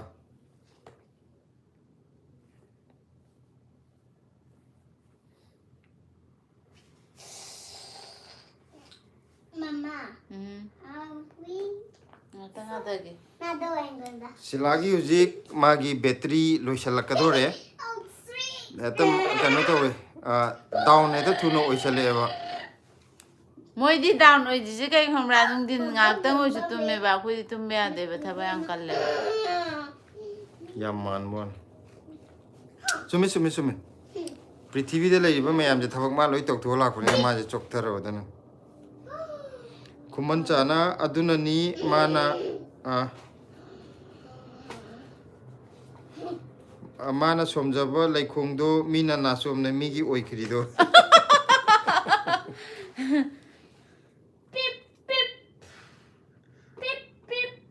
अदुगा पालवी कुमारी ना हमको अगर आप भूल गए हैं फोन में मिलता नहीं है मैं तो मम्मी का फोन है मेरा होता तो आपसे मैं दिन भर बात करती है मामा की फोन करता हुआ हेलो पल्लवी आप कैसे हो हाँ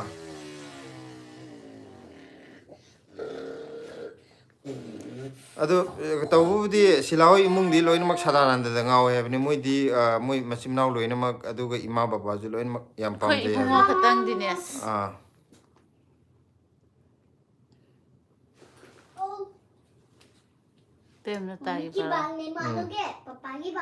प्रेमलता ना अइना ngarang हाइखिबनी सिला नुंगथिल तुमो हाइना ना हाइगिबनी nong phaloga tumangadra adu masing yam tangna जोश ना कई मथेल चारगे नोय वीडियो से येंगबा नुंगाये है खुंसी कांगसोई जारे कोबी थमजे माय अदुगा योंजाक सिंजो मगा वीडियो येंगबीबगी थैंक यू जोश हादने जोश ती के इंजाम चारगे पता नहीं है मुझे बच्ची कितना अच्छा पोटी क्या है खाने में क्या खाया है रा हाँ खाने में क्या खाए और क्या कर रहे हैं कैसे हाल चाल है हम लोग तो आज तो बॉईल करके खाया और चटनी के साथ और आपने क्या खाया और हम सब ठीक हूँ हाँ हम भी ना काफी सारा काम हो गया है हाँ सारा काम हो गया है सारा काम हो गया सब होने के बाद लाइव आया हूँ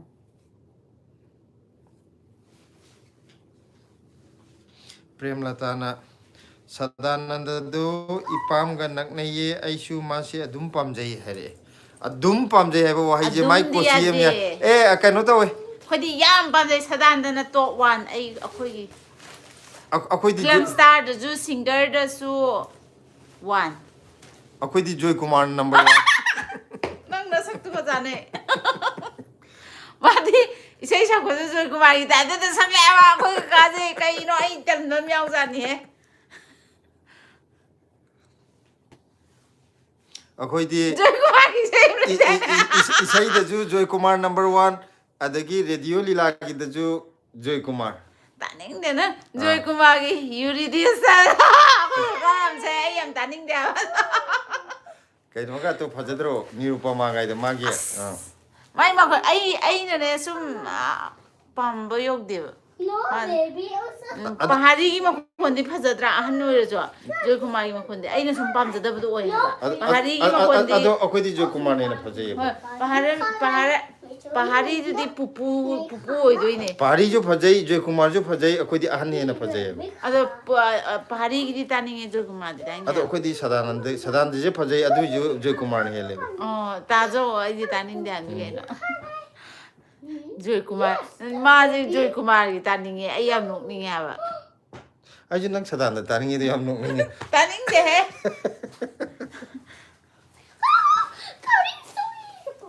लुलुना येनगा हंगाम चाबदा आइसु लोक मित्सु उइबदा लाइफ से या करी है न माइजा येनगा हंगाम चाबदा आइसु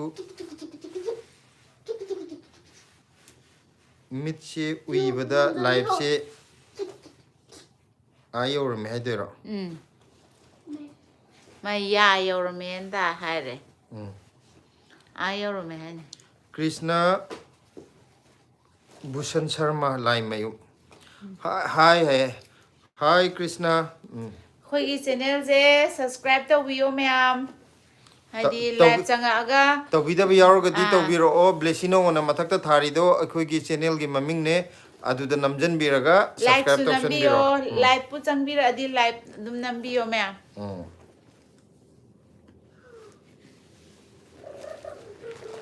खुमन चाना अखोइदी खोंजेल दा मेधा नोंगालबसु थाबलई मनम याम कपनिंगीदा निंगसिंगलकपदा अस कइनोगी मेधाजित की खोंजे दि फजबने नोंगालबसु थाबलई लेनम ति फजे सुम सिलाद लकना वे हाइबने को अतै जुलोय पामजे अदो थाइनगी रेडियो लीला याम तारेबा आई जुमार मक तारे मेधाजित की खोंजे तेज किशोर की जो याम फजे को अदो मेधाजित की खोंजेल दने याम लम लाव म यावनेबा अदो अयामबना मेधाजित की मतम ददि कुंदोरई ग मागना अयाम पाव मेधाजित ने हीरो कुंदोरई ने हीरोइन को आदि खोंजेल दबोबा दुगा तेज किशोर की दना कइनोगा उंपार कइनोगा तौरे दना ने मासी दो करिबा हेमावती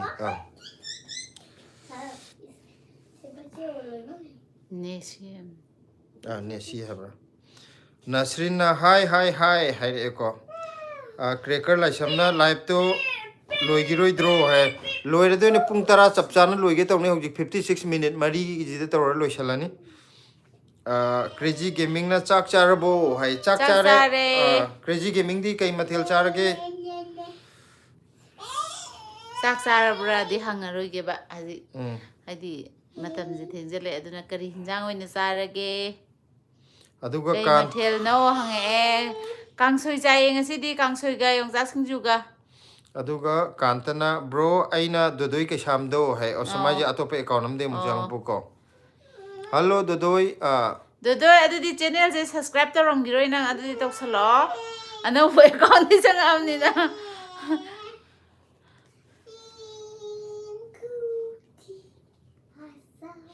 अदुगा रेडियो लीलादने आइना लीला आमता गेबको अखोइगी थाइना जे पुंग 12 नुंदिन गिदाम लायना 12 नाटक अदु नतबा संगुनजे निमिता अमजुला अमने सीरियल की टाइप ता ꯁꯒꯣꯜꯁꯦꯟ ꯅꯨꯃꯤꯠꯇ ꯑꯣꯏꯔ ꯃꯥꯅ ꯂꯥꯛꯄꯗꯣ ꯑꯩꯈꯣꯏꯒꯤ ꯌꯥꯝ ꯁꯥꯡꯕ ꯁꯦꯔꯤꯌꯦꯜꯗꯤ ꯅꯠꯇꯕ ꯄꯥꯔꯠ 2 ꯅꯠꯇ꯭ꯔ 3ꯗꯦꯅ ꯑꯗꯨꯗꯤ ꯑꯩꯅ ꯍꯥꯏꯁꯤꯗꯤ ꯈꯔ ꯁꯥꯡꯉꯦ ꯂꯩꯁꯥꯕꯤꯗꯣ ꯂꯨꯈ꯭ꯔꯥꯕꯤꯗꯣ ꯍꯥꯏꯕ꯭ꯔꯥ ꯂꯩꯁꯥꯕꯤꯗꯣ ꯂꯨꯈ꯭ꯔꯥꯕꯤꯗꯣ ꯍꯥꯏꯕ꯭ꯔꯥ ꯀꯩꯅꯣ ꯑꯃ ꯂꯩꯕꯅꯦꯕꯀꯣ ꯁꯦꯔꯤꯌꯦꯜ ꯑꯃ ꯑꯩꯅ ꯌꯥꯝ ꯅꯨꯡꯉꯥꯏꯅ ꯇꯥꯈꯤꯕ ꯍꯥꯏꯇꯥꯔꯦ ꯀꯩꯅꯣꯁꯤꯒ ꯅꯨꯄꯥꯁꯤꯒ ꯅꯨꯄꯤꯁꯤꯒ ꯅꯨꯡꯁꯤꯅꯔꯀꯥꯟꯗ ꯅꯨꯄꯥꯁꯦ ꯀꯁꯥꯔꯣꯝꯗꯒꯤ ꯅꯨꯄꯤ ꯑꯃ ꯂꯧꯔꯒ ꯂꯩꯈꯤꯕꯅꯦꯕ ꯑꯗꯨꯒ ꯉꯁꯥꯏꯒꯤ ꯅꯨꯄꯤꯁꯤꯅꯗꯤꯅꯦ ꯃꯥꯒꯤ ꯅꯨꯡꯁꯤꯅꯔꯝꯕ ꯅꯨꯄꯥꯁꯦ ꯁꯤꯈ꯭ꯔꯦ ꯈꯜꯂꯒ ꯈꯟꯕ ꯑꯃꯗꯨꯅ ꯃꯉꯣꯟꯗ ꯀꯩꯝꯇ ꯄꯥꯎ ꯐꯥꯎ ꯁꯤꯔꯦꯅ ꯍꯥꯏꯖꯟꯕꯅꯦꯕ ꯑꯗꯨꯒ ꯀꯩꯅꯣ ꯇꯧꯕꯅꯦ ꯁꯣꯝꯗ ꯅꯨꯄꯤꯗꯨꯅꯗꯤ ꯃꯥꯏ ꯅꯨꯄꯥ ꯁꯤꯈ꯭ꯔꯦꯅ ꯄꯨꯔꯥ ꯂꯨꯈ꯭ꯔꯥꯕꯤꯒꯤ ꯇꯥꯏꯞꯇ ꯑꯗꯨꯝ ꯂꯩꯖꯔꯕ ꯍꯥꯏꯇꯥꯔꯦ ꯃꯥꯅ ꯌꯥꯝ ꯊꯃꯣꯏ ꯁꯦꯡꯅ ꯅꯨꯡꯁꯤꯖꯕꯒꯤ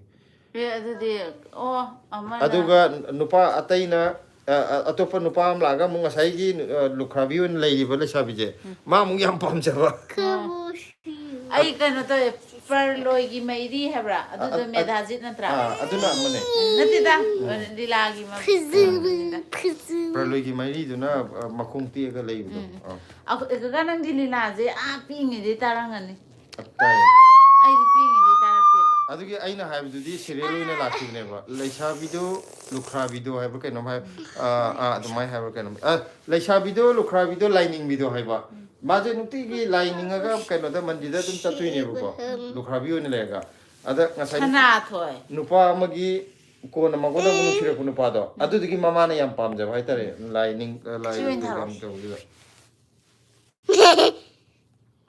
ꯈꯨꯃꯟ ꯆꯥꯅ ꯃꯃꯥꯗꯣ ꯂꯩꯁꯥꯕꯤꯗꯣ ꯑꯉꯥꯎꯕꯤꯗꯣ ꯍꯥꯏ ꯑꯗꯨ ꯅꯠꯇꯦ ꯑꯗꯨꯗꯨꯅ ꯃꯃꯥꯗꯣ ꯂꯩꯁꯥꯕꯤꯗꯣ ꯃꯤ ꯃꯈꯥꯗ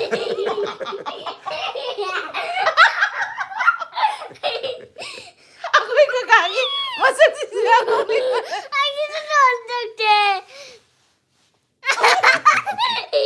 ꯗꯦꯕꯥꯅꯟꯗ ꯃꯥꯜꯂꯦ ꯀꯀꯥꯅ ꯀꯩꯅꯣꯒꯤ ꯃꯃꯥꯗꯣ ꯂꯩꯁꯥꯕꯤꯗꯣ ꯑꯉꯥꯎꯕꯤꯗꯣ ꯁꯤ ꯅꯠꯇꯦꯕ ꯑꯩꯅ ꯍꯥꯏꯕꯁꯤꯅ ꯂꯩꯁꯥꯕꯤꯗꯣ ꯂꯨꯈ꯭ꯔꯥꯕꯤꯗꯣ ꯂꯥꯏꯅꯤꯡꯕꯤꯗꯣ ꯍꯥꯏꯕ ꯔꯦꯗꯤꯑꯣ ꯂꯤꯂꯥꯅꯦ ꯐꯤꯂꯝ ꯅꯠꯇꯕ ꯄꯥꯄꯥꯁꯦ ꯌꯥꯝ ꯐꯖꯗ꯭ꯔꯥ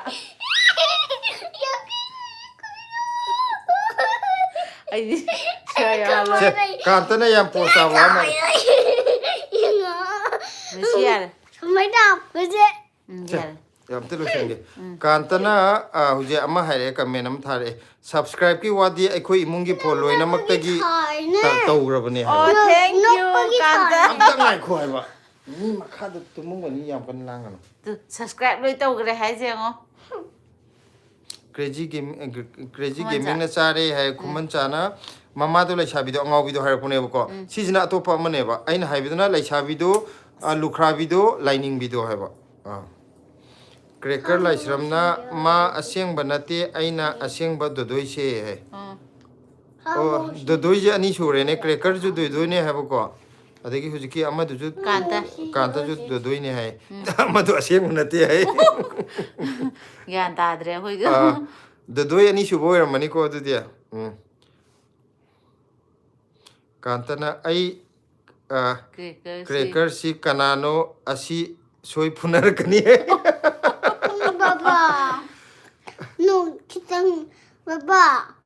Kitang no. ꯑꯗꯨꯒ ꯕꯤꯅꯥ ꯌꯨꯝꯅꯥꯝꯅ ꯑꯩꯅ ꯌꯥꯝ ꯄꯥꯝꯖꯕ ꯔꯦꯗꯤꯑꯣ ꯗ꯭ꯔꯃꯥꯗꯤ ꯑꯝꯇ ꯉꯥꯏꯈꯣ ꯋꯥꯔꯤꯁꯦ ꯌꯥꯝ ꯅꯨꯡꯉꯥꯏꯔꯦꯕ ꯑꯩꯅ ꯌꯥꯝ ꯄꯥꯝꯖꯕ ꯔꯦꯗꯤꯑꯣ ꯗ꯭ꯔꯃꯥꯗꯤ ꯑꯅꯨꯔꯥꯙꯥꯄꯨꯔ ꯑꯥꯁ꯭ꯔꯝꯒꯤ ꯔꯥꯖꯀꯨꯃꯥꯔ ꯍꯥꯏꯕꯗꯣ ꯁꯤꯂꯥ ꯅꯪ ꯁꯤ ꯈꯪꯕ꯭ꯔꯥ ꯈꯪꯉꯦ ꯁꯤꯒꯤ ꯂꯤꯂꯥꯁꯦ ꯀꯩꯅꯣꯒꯤ ꯅꯤꯡꯊꯧꯒꯤ ꯃꯆꯥꯅꯨꯄꯥꯗꯣ ꯑꯗꯨꯒ ꯁꯟꯁꯦꯟꯕꯤꯒ ꯅꯨꯡꯁꯤꯅꯕꯗꯣ ꯀꯔꯤꯕ ꯑꯗꯨꯗ ꯑꯃ ꯂꯥꯎꯕꯗꯣ ꯁꯟꯊꯥꯔꯣ ꯁꯟꯊꯥꯔꯣ ꯁꯟꯊꯥꯔꯣ ꯂꯥꯎꯕꯗꯣ ꯈꯪꯕ꯭ꯔꯥ ꯅꯨꯄꯤꯗꯨꯅ ꯁꯟ ꯁꯦꯟꯕ ꯆꯠꯄꯒꯤ ꯁꯟꯊꯥꯔꯣ ꯁꯟꯊꯥꯔꯣ ꯂꯥꯁꯇ ꯈꯨꯖꯤ ꯑꯃ ꯀꯩꯅꯣ ꯇꯧꯕꯗꯣ ꯌꯥꯝ ꯅꯨꯡꯁꯤꯕꯅꯦ ꯌꯥꯝ ꯊꯤ ꯐꯖꯕꯅꯦ ꯑꯗꯨ ꯂꯤꯂꯥꯗꯣ I changed that young kiss it.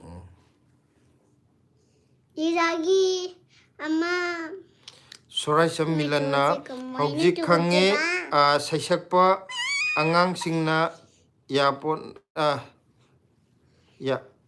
ꯅꯠꯇꯦꯗ ꯇꯥꯃꯣ ꯖꯣꯏꯀꯨꯃꯥꯔ ꯍꯣꯏ ꯌꯧꯗꯦꯗ ꯕꯦꯝꯃ ꯅꯠꯇ꯭ꯔꯥ ꯕꯕꯥ ꯃꯃꯥꯗꯣ ꯍꯥꯏꯌꯣ ꯍꯥꯏ ꯇꯣ ꯍꯥꯏꯗ꯭ꯔꯥ ꯖꯣꯏꯀꯨꯃꯥꯔ ꯌꯧꯄꯣꯟꯇꯦ ꯍꯧꯖꯤꯛꯀꯥꯟꯒꯤ ꯑꯉꯥꯡ ꯍꯥꯏꯁꯦ ꯑꯩ ꯁꯨꯝ ꯄꯥꯝꯖꯗꯦ ꯑꯩ ꯁꯨꯝ ꯍꯩꯅꯗꯦꯕ ꯖꯣꯏꯀꯨꯃꯥꯔ ꯃꯈꯣꯟꯁꯦ ꯑꯗꯨꯒ ꯀ꯭ꯔꯦꯖꯤ ꯒꯦꯃꯤꯡꯅ ꯑꯩꯈꯣꯏꯒꯤꯁꯨ ꯀꯥꯡꯁꯣꯏ ꯆꯥꯔꯦ ꯍꯥꯏꯔꯛꯑꯦꯀꯣ ꯃꯥꯟꯅꯔꯦ ꯉꯁꯤꯁꯦ ꯀꯥꯡꯁꯣꯏ ꯆꯥꯕ ꯌꯥꯝ ꯌꯥꯝꯃꯦ ꯄꯨꯂꯞ ꯑꯩꯈꯣꯏ ꯃꯌꯥꯝ ꯍꯧꯅꯔ ꯀꯥꯡꯁꯣꯏ ꯆꯥꯔꯁꯦ ꯍꯥꯏꯕꯗꯀꯣ ꯑꯩꯈꯣꯏꯁꯨ ꯀꯥꯡꯁꯣꯏ ꯆꯥꯏ ꯑꯗꯣ ꯀꯩꯅꯣ ꯇꯧꯔꯁꯤꯔꯥ ꯄꯨꯡ 10ꯗꯤ ꯇꯥꯔꯦ Senga the nox. Blessy was a tip. Papa was I tell her. ꯌꯥꯝ ꯒ꯭ꯌꯥꯟ ꯇꯥ ꯃꯥꯜꯂꯦ ꯁꯤꯗꯤ ꯅꯈꯨꯠ ꯂꯧꯊꯣꯛ ꯅꯈꯨꯠꯇ ꯂꯧꯊꯣꯛ ꯄꯨꯔꯥ ꯑꯉꯥꯡꯅꯦ ꯃꯣꯏ ꯑꯅꯤꯁꯦ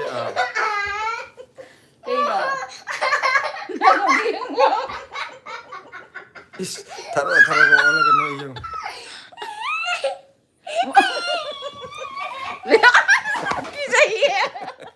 미고는 노포 갈래 아두가 마마 사드는 기저이. 나 미고도 얌 노다. 미고도 얌 노고도 낭나 사디게 도게. 엄마예. I buy it. 제 빠빠 빠야. I know buy it. Hello, ma'am. I should put the brown. 야래. 자, 엄마 무슨 또 그래 만. Asin si. 야래, 난 길래 로션.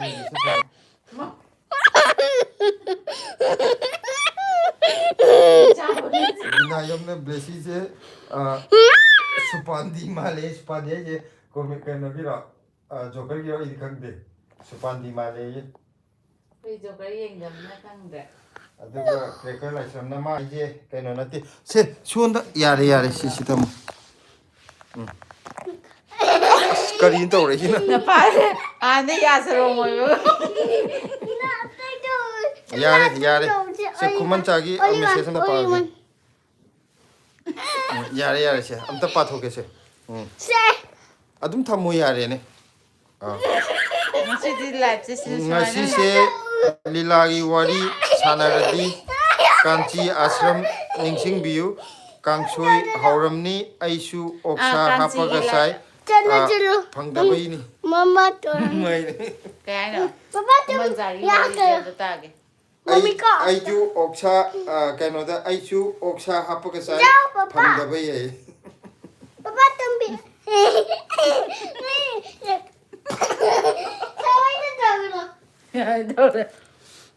ꯀꯩꯅꯣꯒꯗꯤ ꯀꯥꯟꯆꯤꯒꯤ ꯑꯥꯁ꯭ꯔꯝꯁꯦ ꯑꯩ ꯇꯥꯈ꯭ꯔꯒꯨꯝ ꯇꯧꯔꯦ ꯀꯥꯟꯆꯤꯒꯤ ꯑꯥꯁ꯭ꯔꯝ ꯑꯩ ꯈꯪꯉꯦ ꯑꯩꯁꯦ ꯀꯥꯎꯈ꯭ꯔꯦ ꯅꯤꯡꯁꯤꯡꯉꯝꯗ꯭ꯔꯦ ꯋꯥꯔꯤꯗꯣ ꯇꯥꯔꯝꯕꯅꯦꯕ ꯑꯩꯅ ꯅꯤꯡꯁꯤꯡꯗ꯭ꯔꯦ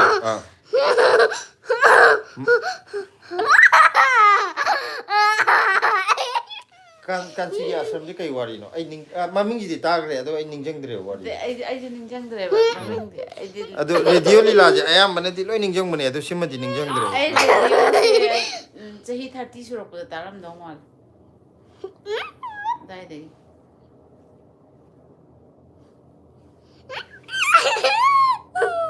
यारे नोई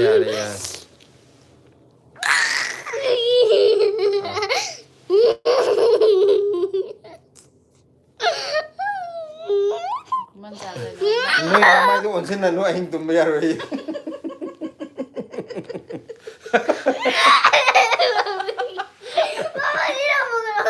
ꯈ꯭ꯋꯥꯏ ꯃꯔꯨ ꯑꯣꯏꯅ ꯑꯩꯅ ꯀꯤꯗꯣꯏꯁꯦ ꯑꯩꯈꯣꯏ ꯀꯥꯗꯤ ꯀꯤꯔꯣꯏꯕꯀꯣ ꯃꯥꯗꯤ ꯌꯥꯝ ꯀꯤꯒꯟꯗꯦ ꯑꯩꯈꯣꯏꯗꯤ ꯅꯨꯡꯗꯥꯡꯗꯒ ꯍꯧꯒꯠꯂꯛꯄꯁꯦ ꯃꯤꯡꯖꯦꯜꯗꯒ ꯌꯦꯡ ꯉꯝꯖꯗꯦ ꯍꯥꯏꯕ ꯊꯣꯡꯅꯥꯎꯗꯒ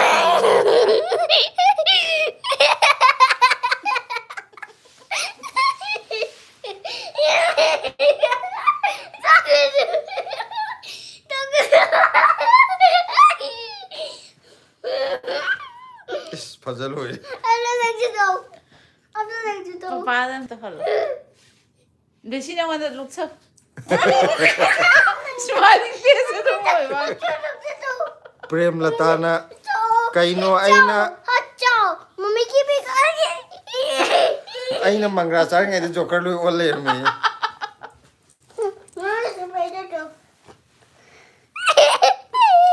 कांता ने बुट लागनी तुम मोई mayam keno tawre ko phare keno tawre yam nungai re ko ngasi gi live se wari ju yam nungai hay amu thengar je mayam bye bye sim ta pai ge bye bye ngasi gi live se loisan jarage hayeng amu wari sanar je yam nungai re mayam changbirak pagi ꯑꯗꯨꯒ ꯉꯁꯤ ꯅꯨꯡꯉꯥꯏꯕ ꯊꯥꯏꯅꯒꯤ ꯃꯇꯝꯒꯤ ꯂꯤꯂꯥ ꯃꯌꯥꯝ ꯑꯃꯁꯨ ꯅꯤꯡꯁꯤꯡꯅꯔꯒ ꯂꯥꯏꯐꯁꯦ ꯌꯥꯝ ꯅꯨꯡꯉꯥꯏꯈ꯭ꯔꯦꯀꯣ ꯃꯌꯥꯝ ꯍꯌꯦꯡ ꯀꯔꯤꯒꯨꯝꯕ ꯂꯥꯏꯚ ꯇꯧꯔꯗꯤ ꯊꯥꯕꯜꯒꯤ ꯋꯥꯔꯤ ꯁꯥꯟꯅꯁꯦ ꯕꯤꯅꯥ ꯌꯨꯝꯅꯥꯝꯅ ꯑꯈꯣ ꯕꯤꯀꯝ ꯕꯦꯇꯥꯜꯒꯤ ꯕꯦꯇꯥꯜ ꯃꯥꯟꯕ ꯌꯥꯎꯔꯦꯀꯣ ꯀꯤꯖꯩ ꯑꯣꯀꯦ ꯃꯌꯥꯝ ꯒꯨꯗ ꯅꯥꯏꯠ ꯅꯨꯡꯉꯥꯏꯅ ꯄꯣꯊꯥꯕꯤꯔꯣ ꯕꯥꯏ ꯒꯨꯗ ꯅꯥꯏꯠ ꯍꯥꯏꯈ꯭ꯔꯣ